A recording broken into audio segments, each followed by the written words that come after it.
Channel Punjabi ਦੇਖ ਰਹੇ ਦਰਸ਼ਕਾਂ ਦਾ ਪ੍ਰੋਗਰਾਮ ਫਰੰਟ ਲਾਈਨ ਵਿੱਚ ਬਹੁਤ-ਬਹੁਤ ਸਵਾਗਤ। ਦੋਸਤੋ ਹਾਜ਼ਰ ਹਾਂ ਅੱਜ ਦੇ ਕੁਝ ਮੁੱਦੇ, ਅੱਜ ਦੀਆਂ ਕੁਝ ਗੱਲਾਂ ਬਾਤਾਂ ਤੁਹਾਡੇ ਨਾਲ ਸਾਂਝੀਆਂ ਕਰ ਲਏ। ਫਰੰਟ ਲਾਈਨ ਪ੍ਰੋਗਰਾਮ ਦੇ ਵਿੱਚ ਰੋਜ਼ਾਨਾ ਅਸੀਂ 8-10 ਮੁੱਦੇ ਕੈਨੇਡਾ ਦੇ ਸਾਂਝੇ ਤੁਹਾਡੇ ਨਾਲ ਕਰਦੇ ਹਾਂ, ਉਹਦੇ 'ਤੇ ਗੱਲਾਂ ਬਾਤਾਂ ਕਰਦੇ ਹਾਂ ਜਿਹੜੇ ਅੱਜ ਦੀ ਗੱਲਬਾਤ ਹੁੰਦੇ ਆ।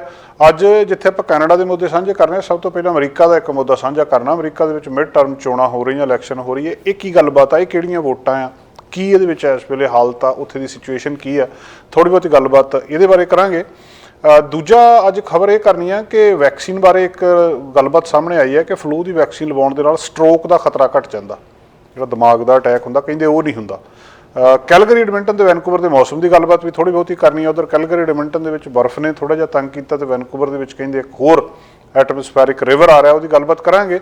ਕੈਨੇਡਾ ਦੇ ਵਿੱਚ ਗਰੋਸਰੀ ਕੰਪਨੀਆਂ ਦੀ ਕਮਾਈ ਦੇ ਉੱਤੇ ਇੱਕ ਵਾਰੀ ਫੇਰ ਸਵਾਲ ਹੋਇਆ। ਅੱਜ ਇੱਕ ਰਿਪੋਰਟ ਹੋਰ ਆਈ ਆ ਜਿਨ੍ਹਾਂ ਨੇ ਇਹ ਦੱਸਿਆ ਵੀ ਇਹਨਾਂ ਦੀ ਕਮਾਈ ਕਿੰਨੀ ਹੋਈ ਆ। ਵਰਕਰਾਂ ਦੇ ਸੰਬੰਧੀ ਚਿੰਤਾ ਕੈਨੇਡਾ ਦੇ ਵਿੱਚ ਕੀਤੀ ਜਾ ਰਹੀ ਹੈ ਵੀ ਕਿੱਦਾਂ ਇਹਨਾਂ ਨੂੰ ਆਪਣੇ ਕੋਲ ਸਾਂਭ ਕੇ ਰੱਖਿਆ ਜਾ ਸਕਦਾ। ਸ਼ੈਂਪੂ ਰੀਕਾਲ ਹੋਇਆ ਸੀ ਕੈਨੇਡਾ ਦੇ ਵਿੱਚ ਵੀ, ਆਹ ਸ਼ੈਂਪੂ ਨਾ ਵਰਤੋ ਕੰਪਨੀ ਨੇ ਕਿਹਾ ਸੀ, ਉਹਦੇ ਉੱਤੇ ਕੇਸ ਹੋ ਸਕਦਾ। ਉਹ ਸ਼ੈਂਪੂ ਬਣਾਉਣ ਵਾਲੀ ਕੰਪਨੀ ਦੇ ਉੱਤੇ ਟੋਰਾਂਟੋ ਏਅਰਪੋਰਟ ਦੇ ਉੱਤੇ ਇੱਕ ਨਵਾਂ ਕੰਮ ਸ਼ੁਰੂ ਕੀਤਾ ਗਿਆ ਤਾਂ ਕਿ ਲੋਕਾਂ ਦੀ ਭੀੜ ਘੱਟ ਸਕੇ। ਵਰਚੁਅਲ ਬੁਕਿੰਗ ਸ਼ੁਰੂ ਕੀਤੀ ਆ। ਟਵਿੱਟਰ ਬਹੁਤ ਚਰਚਾ ਦੇ ਵਿੱਚ ਆ। ਟਵਿੱਟਰ ਸੋਸ਼ਲ ਮੀਡੀਆ ਦਾ ਭਵਿੱਖ ਤੇ ਟਵਿੱਟਰ ਦੇ ਨਾਲ ਜੁੜੀਆਂ ਕੁਝ ਗੱਲਾਂ ਬਾਤਾਂ ਇਹ ਵੀ ਤੁਹਾਡੇ ਨਾਲ ਸਾਂਝੀਆਂ ਕਰਨੀਆਂ। ਤੇ ਆਖਰ ਦੇ ਵਿੱਚ ਜੇ ਸਾਡੇ ਕੋਲ ਸਮਾਂ ਬਚਿਆ ਤਾਂ ਨਾਰਥ ਕੋਰੀਆ ਰੂਸ ਨੂੰ ਹਥਿਆਰ ਦੇ ਰਿਹਾ, ਇੱਕ ਨਵੀਂ ਗੱਲ ਸਾਹਮਣੇ ਆਈ ਆ, ਉਹ ਵੀ ਮੁੱਦਾ ਤੁਹਾਡੇ ਨਾਲ ਸਾਂਝਾ ਕਰਾਂਗੇ। ਅਮਰੀਕਾ ਦੁਨੀਆ ਦੀ ਸਭ ਤੋਂ ਵੱਡੀ ਤਾਕਤ ਇਸ ਵੇਲੇ। ਇਹਦੇ ਉੱਤੇ ਅਮਰੀਕਾ ਦੇ ਵਿੱਚ ਜੋ ਕੁਝ ਵੀ ਵਾਪਰਦਾ ਉਹਦਾ ਅਸਰ ਸਿਰਫ ਅਮਰੀਕਾ ਦੇ ਉੱਤੇ ਨਹੀਂ ਹੁੰਦਾ, ਸਗੋਂ ਪੂਰੀ ਦੁਨੀਆ ਦੇ ਵਿੱਚ ਹੁੰਦਾ। ਇਸ ਵੇਲੇ 8 ਨਵੰਬਰ ਨੂੰ ਅਮਰੀਕਾ ਦੇ ਵਿੱਚ ਮਿਡ ਟਰਮ ਇਲੈਕਸ਼ਨ ਨੇ। ਯੂਨਾਈਟਿਡ ਸਟੇਟਸ ਦੇ ਵਿੱਚ ਮਿਡ ਟਰਮ ਇਲੈਕਸ਼ਨ 8 ਨਵੰਬਰ ਨੂੰ ਹੋਣੀਆਂ ਆ ਤੇ ਉਹਦੇ ਤੋਂ ਬਾਅਦ ਕਈ ਇੰਪੈਕਟ ਉੱਥੋਂ ਦੇ ਉੱਤੇ ਪੈਂਦੇ ਆ। ਜਿਹੜਾ ਅਮਰੀਕਾ ਦਾ ਚੋਣਾਂ ਦਾ ਸਿਸਟਮ ਆ ਜਾਂ ਉੱਥੇ ਦਾ ਜਿਹੜਾ ਰਾਜਨੀਤਿਕ ਪ੍ਰਬੰਧ ਆ ਉਹ ਬਹੁਤ ਟੇਢਾ ਆ, ਥੋੜ੍ਹਾ ਔਖਾ ਆ ਜਾਂ ਬੜਾ ਵੱਖਰੇ ਤਰੀਕੇ ਦਾ। ਦੁਨੀਆ ਦੇ ਬਹੁਤ ਸਾਰੇ ਦੇਸ਼ਾਂ ਨਾਲੋਂ ਬਿਲਕੁਲ ਵੱਖਰੇ ਤਰੀਕੇ ਦਾ ਉਹਨਾਂ ਦਾ ਵੋਟਾਂ ਪਾਉਣ ਦਾ, ਫਿਰ ਉਹਦੇ ਤੋਂ ਬਾਅਦ ਕਿੱਦਾਂ ਉਹਨਾਂ ਨੇ ਚੁਣਨੇ ਹੁੰਦੇ ਆ ਉਹ ਸਾਰੇ ਉੱਤੇ। ਔਰ ਇਹ ਸਾਰੀਆਂ ਗੱਲਾਂ ਬਾਤਾਂ ਦਾ ਹੁਣ ਬਹੁਤ ਵੱਡਾ ਇੰਪੈਕਟ ਇਸ ਵੇਲੇ ਜੋ ਬਾਈਡਨ ਦੇ ਐਡਮਿਨਿਸਟ੍ਰੇਸ਼ਨ ਦੇ ਉੱਤੇ ਪਊਗਾ। ਇਹ ਨਹੀਂ ਹੈ ਕਿ ਪ੍ਰੈਜ਼ੀਡੈਂਟ ਬਦਲ ਜਾਣਾ ਉਹਨਾਂ ਦਾ ਵੀ ਜੋ ਬਾਈਡਨ ਤੋਂ ਬਾਅਦ ਕੋਈ ਹੋਰ ਆ ਜਾਣਾ ਇਸ ਮਿਡ ਟਰਮ ਇਲੈਕਸ਼ਨ ਦੇ ਵਿੱਚ। ਜਿਹੜੇ ਰਾਸ਼ਟਰਪਤੀ ਹੁਣ ਦੇ ਜੋ ਬਾਈਡਨ ਨੇ ਫੈਸਲੇ ਲੈਣੇ ਆ ਉਹਨਾਂ ਦੇ ਉੱਤੇ ਵੱਡਾ ਅਸਰ ਪਊਗਾ ਵੀ ਉਹ ਭਵਿੱਖ ਵਿੱਚ ਇਹ ਫੈਸਲੇ ਲੈ ਸਕਦੇ ਆ ਕਿ ਨਹੀਂ ਲੈ ਸਕਦੇ। ਵੋਟਾਂ ਉੱਥੇ ਪੈਣ ਤੋਂ ਬਾਅਦ ਉਹਦਾ ਕੀ ਫੈਸਲਾ ਆਉਂਦਾ। ਜਿਹੜੀ ਇਲੈਕਸ਼ਨਸ ਆ ਇਹਦੇ ਵਿੱਚ ਕਾਂਗਰਸ ਜਿਹੜੀ ਕਿ ਕਾਂਗਰਸ ਉੱਥੇ ਬੇਸਿਕਲੀ ਦੋ ਹਿੱਸਿਆਂ ਤੋਂ ਬਣੀ ਆ, ਇੱਕ ਹਾਊਸ ਆਫ ਰਿਪਰੈਜ਼ੈਂਟੇਟਿਵ ਕਹਿੰਦੇ, ਦੂਜੀ ਸੈਨੇਟ ਆ। ਇਹਨਾਂ ਦੀਆਂ ਵੋਟਾਂ ਹਰ 2 ਸਾਲ ਬਾਅਦ ਪੈਂਦੀਆਂ ਆ ਤੇ ਜਦੋਂ ਵੀ ਮਿਡ ਦੇ ਵਿੱਚ ਪ੍ਰੈਜ਼ੀਡੈਂਸ਼ੀਅਲ 4 ਟਰਮ ਦੀ ਇਲੈਕਸ਼ਨ ਹੁੰਦੀ ਆ ਉਹਦੇ ਵਿਚਕਾਰ ਆਉਂਦੀ ਆ ਤੇ ਇਹਨੂੰ ਫਿਰ ਮਿਡ ਟਰਮ ਕਿਹਾ ਜਾਂਦਾ ਹੈ। ਕਾਂਗਰਸ ਜਿਹੜੀ ਆ ਉਹ ਨੇਸ਼ਨ ਵਾਈਡ ਲਾ ਬਣਾਉਂਦੀ ਆ।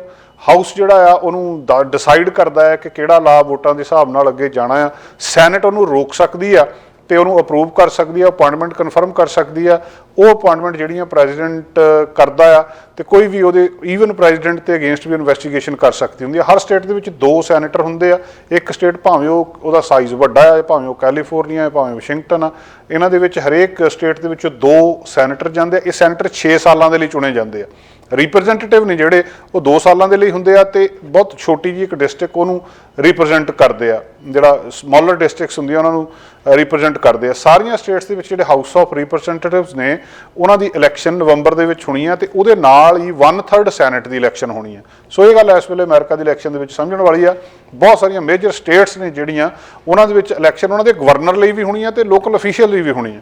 ਮਤਲਬ ਅਮਰੀਕਾ ਦੇ ਵਿੱਚ ਵੋਟ ਪਾਉਣ ਵਾਲਾ ਜਾਂ ਬੈਲਟ ਹੁੰਦਾ ਉਹ ਮਤਲਬ ਉਹਨੂੰ ਸਮਝਣ ਨੂੰ ਵੀ ਟਾਈਮ ਲੱਗ ਜਾਂਦਾ ਵੀ ਇਹਦੇ ਤੇ ਕਿਹੜੇ ਲਈ ਵੋਟਾਂ ਹੋਣੀਆਂ, ਇੰਨਾ ਕੁਛ ਉਹਦੇ ਵਿੱਚ ਉਹ ਸਾਰਾ ਕੁਛ ਹੁੰਦਾ। ਸੋ ਵੱਡੀਆਂ ਸਟੇਟਸ ਦੇ ਕੁਛ governor, local official, 1/3 of senate, ਇਹਨਾਂ ਸਾਰਿਆਂ ਤੇ ਸਾਰੀਆਂ ਸੀਟਾਂ ਜਿਹੜੀਆਂ ਹਾਊਸ ਆਫ ਰਿਪਰੈਜ਼ੈਂਟੇਟਿਵ ਦੀਆਂ, ਇਹਨਾਂ ਸਾਰਿਆਂ ਦੇ ਲਈ ਇਸ ਵੇਲੇ ਇਲੈਕਸ਼ਨ ਹੋਣੀਆਂ ਜਿਹਨੂੰ ਮਿਡ ਟਰਮ ਕਿਹਾ ਜਾਂਦਾ। ਔਰ ਇੱਥੇ ਫਿਰ ਇੱਕ ਵਾਰੀ ਇਸ ਗੱਲ ਨੂੰ ਸਮਝਣ ਦੀ ਲੋੜ ਆ ਕਿ ਜਿਹੜਾ ਉਹਨਾਂ ਦੀ ਕਾਂਗਰਸ ਆ, ਜਿਹਨੂੰ ਅਸੀਂ ਕਾਂਗਰਸ ਕਹਿੰਦੇ ਆ, 2 ਪਾਰਟਸ ਨੇ ਉਹਦੇ। ਇੱਕ ਹਾਊਸ ਆਫ ਰਿਪਰੈਜ਼ੈਂਟੇਟਿਵ ਕਹਿੰਦੇ ਆ ਤੇ ਦੂਜੀ ਸੈਨੇਟ ਕਹਿੰਦੇ ਆ। ਸੈਨੇਟ ਜਿਹੜੇ ਸੈਨੇਟਰ 2 ਨੇ ਇੱਕ ਸਟੇਟ ਦੇ ਵਿੱਚ। ਸੋ ਹੁਣ ਇਹ ਸਾਰੇ ਕੁਛ ਦੀ ਜਦੋਂ ਇਲੈਕਸ਼ਨ ਹੁੰਦੀ ਆ ਤੇ ਉਹਦੇ ਤੋਂ ਬਾਅਦ ਕੌਣ ਜਿੱਤਦਾ ਕੌਣ ਹਾਰਦਾ ਉਹਨੇ ਬਹੁਤ ਸਾਰੀਆਂ ਗੱਲਾਂ ਤੈਅ ਕਰਨੀਆਂ। ਇਹਦਾ ਅਸਰ ਅਮਰੀਕਾ ਦੇ ਉੱਤੇ, ਅਮਰੀਕਾ ਦੇ ਨਾਲ ਪੂਰੀ ਦੁਨੀਆ ਦੇ ਉੱਤੇ ਪੈਣਾ ਹੁੰਦਾ।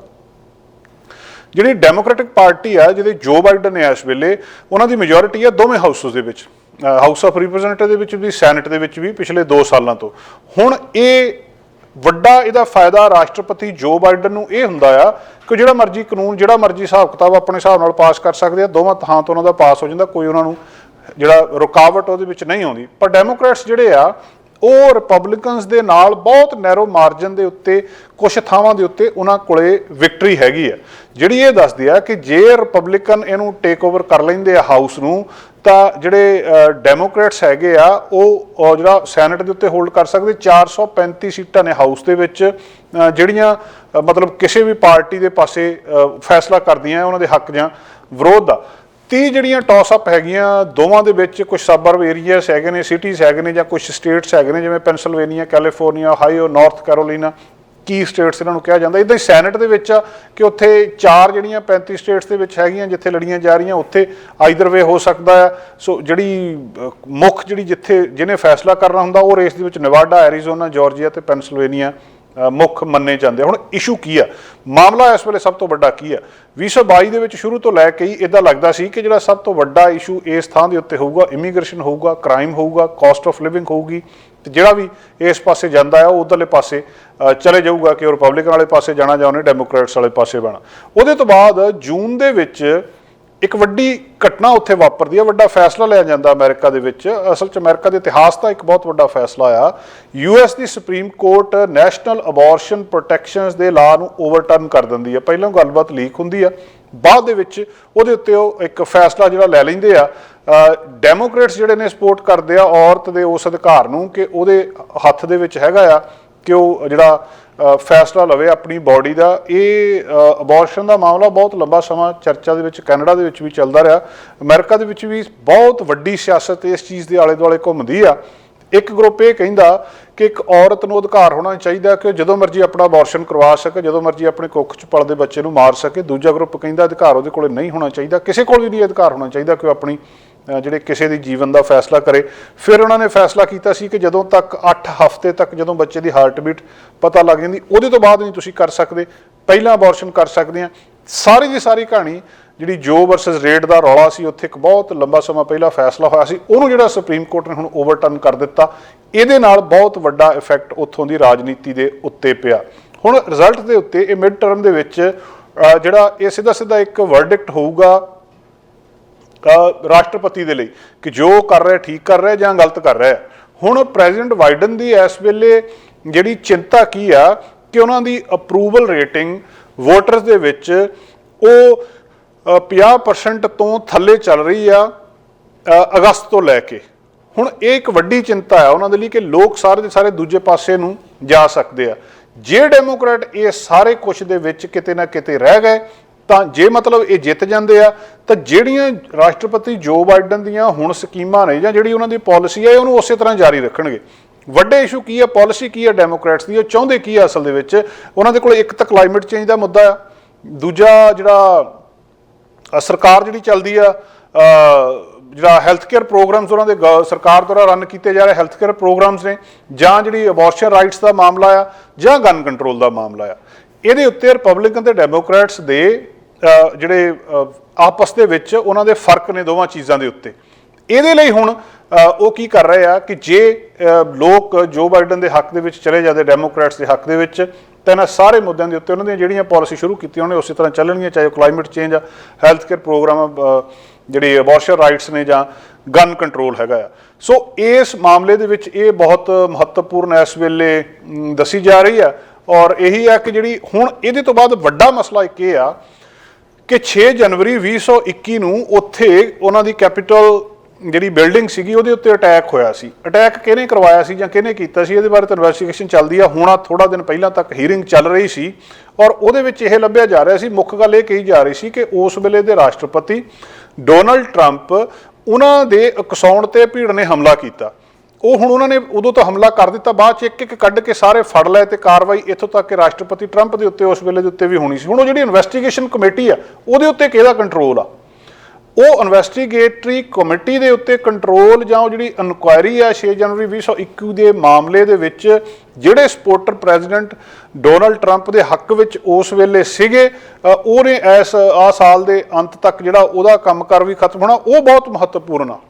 ਕਿਉਂਕਿ ਰਾਸ਼ਟਰਪਤੀ ਟਰੰਪ, ਜਿਹੜੇ ਸਾਬਕਾ ਰਾਸ਼ਟਰਪਤੀ ਟਰੰਪ ਆ, ਰਿਪਬਲਿਕਨ ਜਿਹੜੇ ਨੇ, ਉਹ ਪਹਿਲਾਂ ਕਹਿ ਚੁੱਕੇ ਨੇ ਇਸ ਗੱਲ ਨੂੰ ਕਿ ਜੇ ਮੈਂ ਰਾਸ਼ਟਰਪਤੀ ਬਣ ਗਿਆ ਦੁਬਾਰਾ ਤਾਂ ਮੈਂ ਉਹਦੇ ਉੱਤੇ ਉਹਨਾਂ ਨੂੰ ਕਿਸੇ ਨਾ ਕਿਸੇ ਤਰ੍ਹਾਂ ਬਚਾਉਣ ਦੀ ਕੋਸ਼ਿਸ਼ ਕਰੂੰਗਾ। ਸੋ ਉਹ ਜਿਹੜੀ ਇਨਵੈਸਟੀਗੇਸ਼ਨ ਆ ਉਹਦੇ ਉੱਤੇ ਵੀ ਬਹੁਤ ਵੱਡਾ ਇੱਕ ਜਿਹੜਾ ਪਊਗਾ। ਦੂਜਾ ਜਿਹੜਾ ਚੀਨ ਦੇ ਨਾਲ ਬਿਜ਼ਨਸ ਡੀਲਿੰਗਸ ਹੈਗੀਆਂ ਜਾਂ ਜੋ ਬਾਈਡਨ ਦੇ ਬੇਟੇ ਦੀਆਂ ਜਾਂ ਜਿਹੜੇ ਅਫਗਾਨਿਸਤਾਨ ਦੇ ਉੱਤੋਂ US ਟਰੂਪਸ ਮਤਲਬ ਸਡਨਲੀ ਵਿਦਡਰਾ ਕਰ ਲਿਆ ਵੀ ਤੁਸੀਂ ਇੰਨੇ ਸਾਲ ਉੱਥੇ ਲੜਾਈ ਲੜਨ ਤੋਂ ਬਾਅਦ ਇੱਕਦਮ ਕਹਿ ਦਿੱਤਾ ਵੀ ਅਸੀਂ ਇੱਥੋਂ ਚੱਲੇ ਹਾਂ, ਉਹਦੇ ਉੱਤੇ ਵੀ ਇਨਵੈਸਟੀਗੇਸ਼ਨਸ ਇਸ ਮਾਮਲੇ ਦੇ ਵਿੱਚ ਹੋ ਸਕਦੀਆਂ। ਦੂਜੀ ਗੱਲ, ਕਿਉਂਕਿ ਅਮਰੀਕਾ ਦੇ ਵਿੱਚ ਸੁਪਰੀਮ ਕੋਰਟ ਦੇ ਜੱਜ ਵੀ ਨਾ ਪਾਰਟੀਆਂ ਦੁਆਰਾ ਅਪੁਆਇੰਟ ਕੀਤੇ ਜਾਂਦੇ ਆ, ਜਿਹੜੇ ਮਿਸਟਰ ਬਾਈਡਨ ਨੇ ਉਹ ਅਪੁਆਇੰਟਮੈਂਟ ਕਰ ਸਕਦੇ ਆ US ਸੁਪਰੀਮ ਕੋਰਟ ਦੇ ਦੀ ਇਹਦੇ ਨਾਲ ਹੀ ਜਿਹੜੇ ਹੈਗੇ ਆ ਦੂਜੀਆਂ ਥਾਵਾਂ ਦੇ ਉੱਤੇ ਵੀ ਜਿਹੜੀ ਫੋਰਨ ਪਾਲਿਸੀ ਹੈਗੀ ਆ, ਖਾਸ ਕਰਕੇ ਜਿਹੜੀ ਇਸ ਵੇਲੇ ਯੂਕਰੇਨ ਦੀ ਮਦਦ ਕਰਨ ਦੀ ਰੂਸ ਨਾਲ ਲੜਾਈ ਦੇ ਵਿੱਚ ਉਹਦੇ ਉੱਤੇ ਵੀ ਹੋ ਸਕਦਾ ਆ। ਤੇ ਇਹ ਜਿਹੜੀਆਂ ਕੁਝ ਖਾਸ ਗੱਲਾਂ ਬਾਤਾਂ ਇਮੀਗ੍ਰੇਸ਼ਨ, ਅਬੋਰਸ਼ਨ, ਟੈਕਸਸ ਤੇ ਇੱਥੋਂ ਤੱਕ ਕਿ ਜਿਹੜੀਆਂ ਸਾਬਕਾ ਰਾਸ਼ਟਰਪਤੀ ਟਰੰਪ ਕਹਿ ਰਹੇ ਆ ਕਿ ਮੇਰੀਆਂ ਟੈਕਸ ਡਿਟੇਲਸ ਨਾ ਪੁੱਛੀਆਂ ਜਾਣ ਜਾਂ ਉਹਨਾਂ ਨੂੰ ਇਸ ਤਰ੍ਹਾਂ ਸਾਹਮਣੇ ਨਾ ਲਿਆਂਦਾ ਜਾਵੇ, ਉਹਦੇ ਉੱਤੇ ਵੀ ਗੱਲ ਹੋ ਸਕਦੀ ਆ। ਦੂਜੀ ਗੱਲ, ਇਹ ਜਿਹੜੀ ਮਿਡ ਟਰਮ ਆ ਇਹਨੇ 2024 ਦੀ ਪ੍ਰੈਜ਼ੀਡੈਂਸ਼ੀਅਲ ਰੇਸ ਨੂੰ ਵੀ ਸ਼ੇਪ ਕਰਨਾ, ਉਹਨੂੰ ਵੀ ਇੱਕ ਰੂਪ ਦੇਣਾ ਵੀ ਉਹ ਕਿੱਧਰਲੇ ਪਾਸੇ ਨੂੰ ਜਾਣੀ ਆ, ਜਾਂ ਇੱਕ ਕਲੂ ਮਿਲ ਜਾਣਾ ਥੋੜਾ ਜਿਹਾ ਲੋਕਾਂ ਨੂੰ ਕਿ ਜਿਹੜੇ ਰਿਪਬਲਿਕਨਸ ਨੇ ਉਹਨਾਂ ਦੇ ਵਿੱਚੋਂ ਪ੍ਰੈਜ਼ੀਡੈਂਟ ਕੈਂਡੀਡੇਟ ਕਿਹੜਾ ਆ, ਟਰੰਪ ਦੁਆਰਾ ਰਨ ਕਰ ਰਹੇ ਆ ਜਾਂ ਨਹੀਂ ਰਨ ਕਰ ਰਹੇ। ਕੁਝ ਉਮੀਦਵਾਰ ਨੇ ਇਸ ਮਿਡ ਟਰਮ ਇਲੈਕਸ਼ਨ ਦੇ ਵਿੱਚ, ਮਿਡ ਟਰਮ ਦੇ ਵਿੱਚ, ਜਿਨ੍ਹਾਂ ਨੂੰ ਸਿੱਧਾ ਸਾਬਕਾ ਰਾਸ਼ਟਰਪਤੀ ਟਰੰਪ ਦੀ ਸਿੱਧੀ ਸਪੋਰਟ ਆ। ਹੁਣ ਜੇ ਤਾਂ ਉਹ ਜਿੱਤ ਗਏ ਜਿਨ੍ਹਾਂ ਦੀ ਇਹ ਸਪੋਰਟ ਕਰ ਰਹੇ ਆ, ਤੇ ਫਿਰ ਕੁਦਰਤੀ ਤੌਰ ਤੇ ਦੁਬਾਰਾ ਇਹ ਰਨ ਕਰ ਸਕਦੇ ਆ। ਔਰ ਫਲੋਰੀਡਾ ਦੇ ਵਿੱਚ, ਟੈਕਸਸ ਦੇ ਵਿੱਚ ਜਿਹੜੇ ਰਿਪਬਲਿਕਨ ਗਵਰਨਰਸ ਹੈਗੇ ਆ, ਰੌਨ ਡਿਸੈਂਟਿਸ ਤੇ ਗ੍ਰੈਗ ਐਬਰਟ, ਉਹ ਰੀ-ਇਲੈਕਸ਼ਨ ਦੇ ਲਈ ਆ ਰਹੇ ਆ ਸਾਹਮਣੇ, ਤੇ ਸਿੱਧਾ ਉਹ ਵੀ ਉਧਰਲੇ ਪਾਸੇ ਜਾ ਸਕਦੇ ਆ। ਸੋ ਉਧਰੋਂ ਰਾਸ਼ਟਰਪਤੀ ਕੌਣ ਹੋਣਾ, ਇਸ ਗੱਲ ਦਾ ਫੈਸਲਾ ਵੀ ਉੱਥੇ ਹੋਊਗਾ। ਜੇ ਜਿਹੜੇ ਡੈਮੋਕ੍ਰੈਟਸ ਨੇ ਉਹ ਆਪਣੀ ਮਿਸ਼ੀਗਨ, ਵਿਸਕੌਨਸਨ ਤੇ ਪੈਨਸਿਲਵੇਨੀਆ ਦੇ ਵਿੱਚ ਆਪਣੀ ਪਾਵਰ ਨੂੰ ਹੋਲਡ ਕਰ ਲੈਂਦੇ ਆ ਤੇ ਉਹਨਾਂ ਨੂੰ ਕੁਝ ਕੌਨਫੀਡੈਂਸ ਇਸ ਗੱਲ ਦੇ ਉੱਤੇ ਮਿਲ ਸਕਦਾ ਹੈ ਕਿ 2024 ਦੇ ਵਿੱਚ ਕੈਂਪੇਨ ਉਹਨਾਂ ਦੀ ਜਿਹੜੇ ਰੀ-ਇਲੈਕਟ ਕਰਨ ਦੇ ਲਈ ਰਾਸ਼ਟਰਪਤੀ ਦੁਆਰਾ ਹੋ ਸਕਦੀ ਹੈ। ਹੁਣ ਇਹ ਸਾਰੇ ਇਲੈਕਸ਼ਨ ਦੇ ਵਿੱਚ ਅੱਜ ਜਿਹੜੇ ਉੱਥੋਂ ਦੇ ਰਾਸ਼ਟਰਪਤੀ ਜੋ ਬਾਈਡਨ ਨੇ ਅਮਰੀਕਾ ਦੇ, ਉਹ ਇਹ ਕਹਿ ਰਹੇ ਆ ਜਦੋਂ ਇੱਕ ਹਫ਼ਤੇ ਤੋਂ ਘੱਟ ਸਮਾਂ ਰਹਿ ਗਿਆ, 8 ਤਰੀਕ ਨੂੰ ਇਲੈਕਸ਼ਨ ਹੋਣੀ ਆ, ਤੇ ਉਹਨਾਂ ਨੇ ਅੱਜ ਬਹੁਤ ਵੱਡਾ ਇੱਕ ਬਿਆਨ ਦਿੱਤਾ ਜਿਹਦੇ ਬਹੁਤ ਵੱਡੇ ਅਰਥ ਸਿਰਫ ਅਮਰੀਕਾ ਦੇ ਲਈ, ਪੂਰੀ ਦੁਨੀਆ ਦੇ ਲਈ ਸਮਝਣੇ ਜ਼ਰੂਰੀ ਆ ਕਿ ਜਿਹੜੀ ਡੈਮੋਕ੍ਰੇਸੀ ਆ ਉਹ ਇਸ ਵੇਲੇ ਖਤਰੇ ਦੇ ਵਿੱਚ ਆ, ਕਿ ਸਾਨੂੰ ਡੈਮੋਕ੍ਰੇਸੀ ਨੂੰ ਪ੍ਰੋਟੈਕਟ ਕਰਨਾ ਚਾਹੀਦਾ। ਹੁਣ ਕੀ ਜਾ ਰਿਹਾ, ਜਦੋਂ 2 ਸਾਲ ਪਹਿਲਾਂ 2020 ਦੇ ਵਿੱਚ ਇਲੈਕਸ਼ਨ ਹੋਈ ਸੀ, ਇਲੈਕਸ਼ਨ ਦੇ ਵਿੱਚ ਜਿਹੜੇ ਡੈਮੋਕ੍ਰੇਟਸ ਨੇ ਇਹ ਜਿੱਤ ਜਾਂਦੇ ਨੇ, ਰਿਪਬਲਿਕਨ ਹਾਰ ਜਾਂਦੇ ਆ, ਪਰ ਰਿਪਬਲਿਕਨ ਜਿਨ੍ਹਾਂ ਦੇ ਆਗੂ ਡੋਨਲਡ ਟਰੰਪ ਉਹ ਹਾਰ ਮੰਨਣ ਨੂੰ ਤਿਆਰ ਨਹੀਂ, ਉਹ ਕਹਿੰਦੇ ਅਸੀਂ ਹਾਰੇ ਹੀ ਨਹੀਂ, ਜਿਹਦਾ ਨਤੀਜਾ ਰਾਈਟਸ ਦੇ ਵਿੱਚ ਨਿਕਲਦਾ ਜੋ ਕੁਝ 6 ਜਨਵਰੀ 2021 ਨੂੰ ਉੱਥੇ ਕੈਪੀਟਲ ਹਿੱਲ ਦੇ ਉੱਤੇ ਹੋਇਆ। ਲਗਭਗ ਉਦਾਂ ਦੀ ਗੱਲ ਹੀ ਬਹੁਤ ਸਾਰੇ ਜਿਹੜੇ ਚੋਣ ਲੜਨ ਵਾਲੇ ਹੁਣ ਵੀ ਉਹੀ ਕਰ ਰਹੇ ਵੀ ਜੇ ਅਸੀਂ ਹਾਰ ਗਏ ਅਸੀਂ ਮੰਨਣਾ ਹੀ ਨਹੀਂ ਅਸੀਂ ਹਾਰੇ ਆ, ਤੇ ਉਹਦੇ ਤੋਂ ਬਾਅਦ ਕੀ ਹੋਣਾ ਇਹਦਾ ਅੰਦਾਜ਼ਾ ਲਾਇਆ ਜਾ ਸਕਦਾ। ਜਿਸ ਕਰਕੇ ਅੱਜ ਅਮਰੀਕਾ ਦੇ ਰਾਸ਼ਟਰਪਤੀ ਜੋ ਬਾਈਡਨ ਇਹ ਕਹਿ ਰਿਹਾ ਕਿ ਸਾਡੀ ਡੈਮੋਕ੍ਰੇਸੀ ਨੂੰ ਖਤਰਾ ਆ। ਜਿਹੜੀਆਂ ਆਵਾਜ਼ਾਂ ਉੱਥੇ ਉੱਠ ਰਹੀਆਂ ਪੋਲੀਟੀਕਲ ਵਾਇਲੈਂਸ ਦੀਆਂ ਜਾਂ ਇਸ ਕਿਸਮ ਦੀਆਂ, ਤੇ ਮਤਲਬ ਸ਼ਰੇਆਮ ਉਹਨਾਂ ਨੇ ਕਿਹਾ ਕਿ ਖੜੇ ਹੋ ਜਾਓ ਅਮਰੀਕਨਸ ਨੂੰ, ਉੱਠ ਕੇ ਤੇ ਤੁਸੀਂ ਇਹਨਾਂ ਦੇ ਵਿਰੁੱਧ ਬੋਲੋ, ਅਸੀਂ ਕਿਸੇ ਨਾ ਕਿਸੇ ਤਰ੍ਹਾਂ ਵੀ ਇਹਨੂੰ ਇੱਥੇ ਰਾਇਟਸ, ਮੌਬ, ਬੁਲਟ ਜਾਂ ਇਹ ਚੀਜ਼ਾਂ ਨਹੀਂ ਹੋਣ ਦੇਣਾ ਚਾਹੁੰਦੇ। ਅਸੀਂ ਸਾਰਾ ਕੁਝ ਜਿਹੜਾ ਇਹਨੂੰ ਜਿੰਨੀ ਵੀ ਸਾਡੀ ਆਪਸ 'ਚ ਰੌਲਾ, ਜਿੰਨੀ ਵੀ ਗੱਲਬਾਤ ਆ, ਇਹਨੂੰ ਅਸੀਂ ਪੀਸਫੁਲੀ ਬੈਲਟ ਬਾਕਸ ਦੇ ਥਰੂ ਸੈਟਲ ਕਰਨਾ ਚਾਹੁੰਦੇ ਹਾਂ। ਯੂਨੀਅਨ ਸਟੇਸ਼ਨ ਵਾਸ਼ਿੰਗਟਨ ਦੇ ਵਿੱਚ ਅੱਜ ਉਹਨਾਂ ਨੇ ਸਵੇਰੇ ਜੋ ਕੁਝ ਬੋਲ ਰਹੇ ਸੀ, ਬਿਲਕੁਲ ਯੂਨੀਅਨ ਸਟੇਸ਼ਨ ਥੋੜ੍ਹਾ ਜਿਹਾ ਦੂਰ ਹੈ US ਕੈਪੀਟਲ ਤੋਂ, ਉਹਨਾਂ ਨੇ ਮਤਲਬ ਸਿੱਧੇ ਉਹ ਜਿਹੜਾ ਐਡਰੈਸ ਕੀਤਾ ਇਸ ਗੱਲ ਦੇ ਉੱਤੇ ਜਿਹੜਾ ਇੱਥੇ ਸੈਨ ਫਰਾਂਸਿਸਕੋ ਦੇ ਵਿੱਚ ਕੁਝ ਦਿਨ ਪਹਿਲਾਂ ਘਟਨਾ ਵਾਪਰੀ ਆ ਕਿ ਹਾਊਸ ਸਪੀਕਰ ਨੈਂਸੀ ਪੈਲੋਸੀ ਦੇ ਘਰ ਵਾਲੇ ਦੇ ਉੱਤੇ ਪਿਛਲੇ ਹਫ਼ਤੇ ਹਮਲਾ ਹੋ ਗਿਆ, ਔਰ ਕਿਸ ਤਰ੍ਹਾਂ ਉਹ ਇੰਟਰੂਡਰ ਜਿਹੜਾ ਕੈਲੀਫੋਰਨੀਆ ਦੇ ਵਿੱਚ ਇੱਥੇ ਆਉਂਦਾ, ਪੌਲ ਪੈਲੋਸੀ ਦੇ ਘਰ ਦੇ ਵਿੱਚ ਆ ਕੇ ਤੇ ਹਥੌੜਾ ਲੈ ਕੇ ਉਹਨੂੰ ਮਾਰਨ ਦੀ ਕੋਸ਼ਿਸ਼ ਕਰਦਾ ਆ, ਤੇ ਸਿੱਧਾ ਉਹ ਸ਼ਰੇਆਮ ਉੱਥੇ ਪੁੱਛਦਾ ਕਿ ਵੇਅਰਜ਼ ਨੈਂਸੀ, ਉਹ ਬੋਲ ਰਿਹਾ ਤੇ ਉਹਦੀ ਸਕੀਮ ਸਿੱਧੀ ਆ ਵੀ ਮੈਂ ਉਹਨੂੰ ਫੜ ਕੇ ਜਿਹੜਾ ਮਤਲਬ ਉਹਨੂੰ ਬੰਦੀ ਬਣਾ ਲੈਣਾ ਹੈ ਉੱਥੇ। ਔਰ ਉਹ ਵਿਅਕਤੀ ਦੱਸਦੇ ਕਿ ਕਹਿੰਦੇ ਇਲੀਗਲ ਉੱਥੇ ਰਹਿ ਰਿਹਾ, ਜਿਹੜੀਆਂ ਅੱਜ ਖਬਰਾਂ ਆ ਰਹੀਆਂ ਕੈਨੇਡਾ ਦਾ ਸਿਟੀਜ਼ਨ ਆ, ਇੱਥੇ ਬ੍ਰਿਟਿਸ਼ ਕੋਲੰਬੀਆ ਦਾ ਰਹਿਣ ਵਾਲਾ ਡਿਪੇਪੇ, ਤੇ ਉਹਦੇ ਬਾਰੇ ਕਨਸਪੀਰੇਸੀ ਥਿਊਰੀਜ਼ ਜਿਸ ਤਰੀਕੇ ਨਾਲ ਉੱਥੇ ਆਈਆਂ, ਇਹ ਵੀ ਆਪਣੇ ਆਪ ਵਿੱਚ ਡੈਮੋਕ੍ਰੇਸੀ ਨੂੰ ਇੱਕ ਖਤਰਾ ਆ।